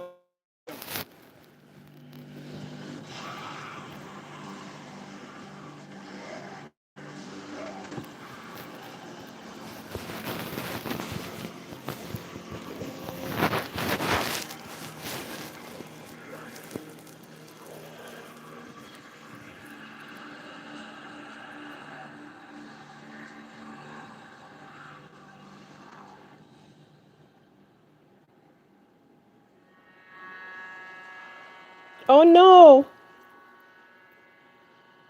Who is doing that? Who is blaring that horn? What the hell is happening? That's a horn or something. It's pulling the back half off the road. Who? Where's that sound coming from?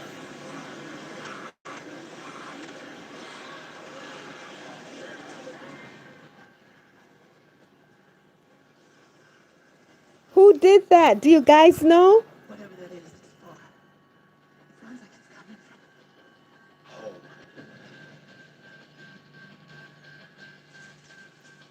from. What? From Alexandria? Oh, the wolves. Okay, because I'm like, who's doing that?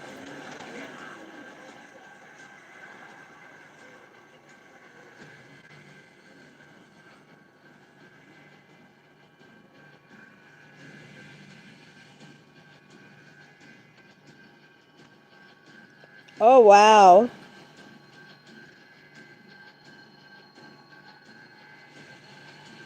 Oh, wow.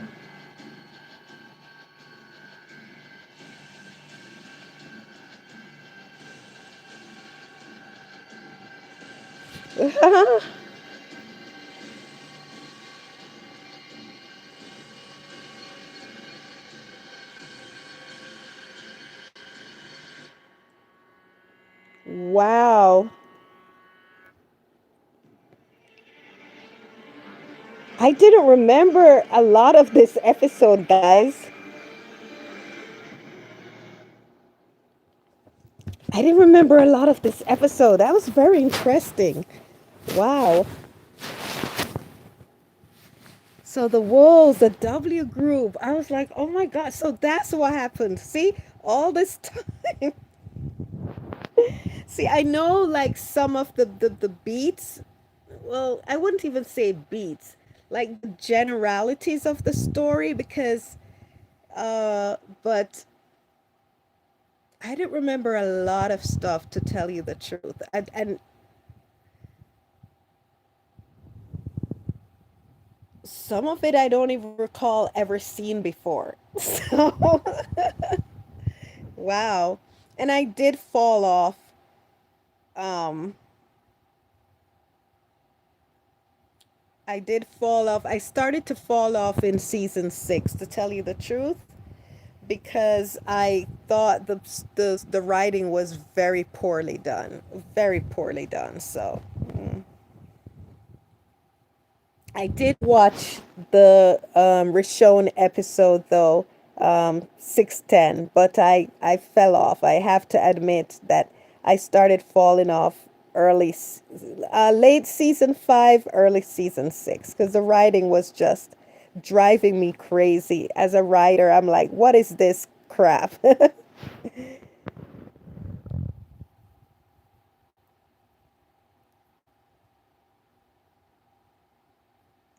Oh, Rashida.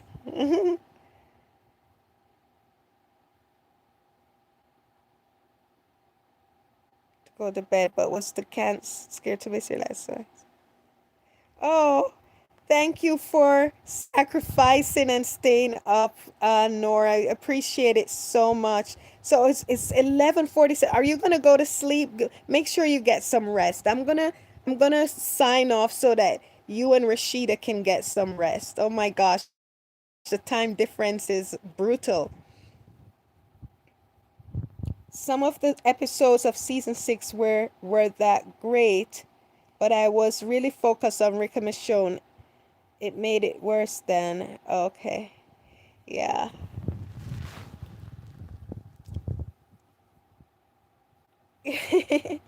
So, yeah. So anyway, any any parting thoughts on this episode that you want to share, Nor and Rashida?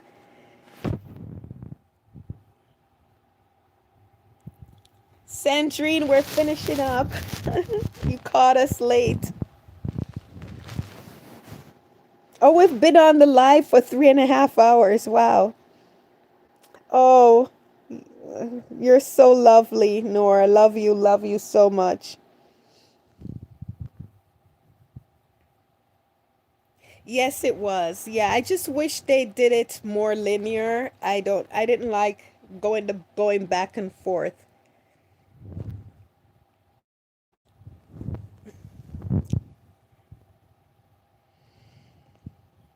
Rashida said it was a good episode, very intense at certain points. Nor said it was a bad episode for me, just long and meaningless. Yeah. Yeah, it didn't move the plot that much, to tell you the truth, and the meandering of it, I can tell it was Greg Nicotero that did it, because he's just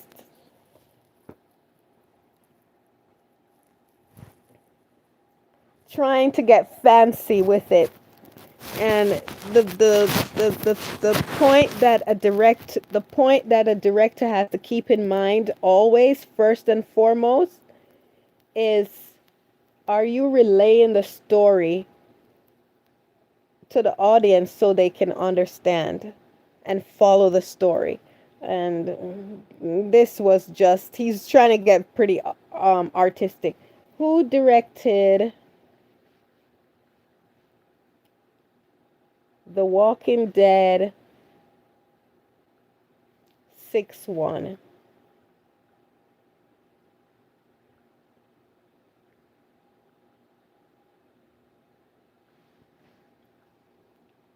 Greg Nicotero. I was right. I could tell it wasn't um, a masterful director. It wasn't,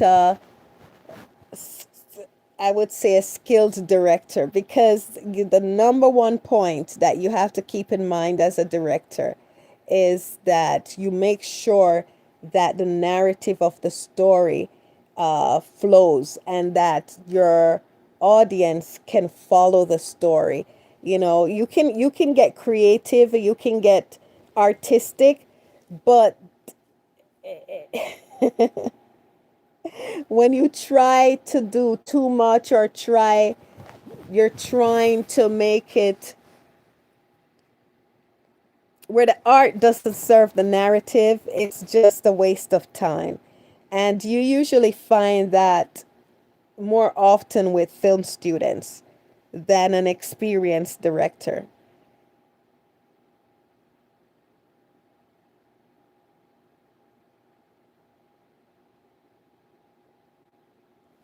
Okay. So guys, Rashida, you go to sleep too. No, just don't deprive yourself of rest. It's very important for your nervous system, for your health, everything. So, you know, get some rest, please. I'm gonna get some rest too. And Nor, please get some rest. So don't rewatch yet, Rashida. Sleep first. Get some rest.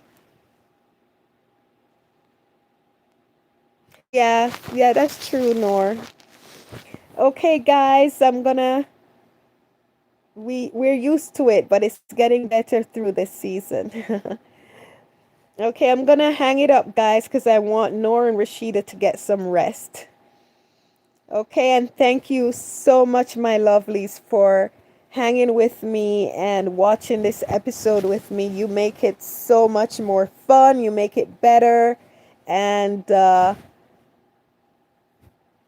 I look forward to doing the rest of the season with you. Okay, bye.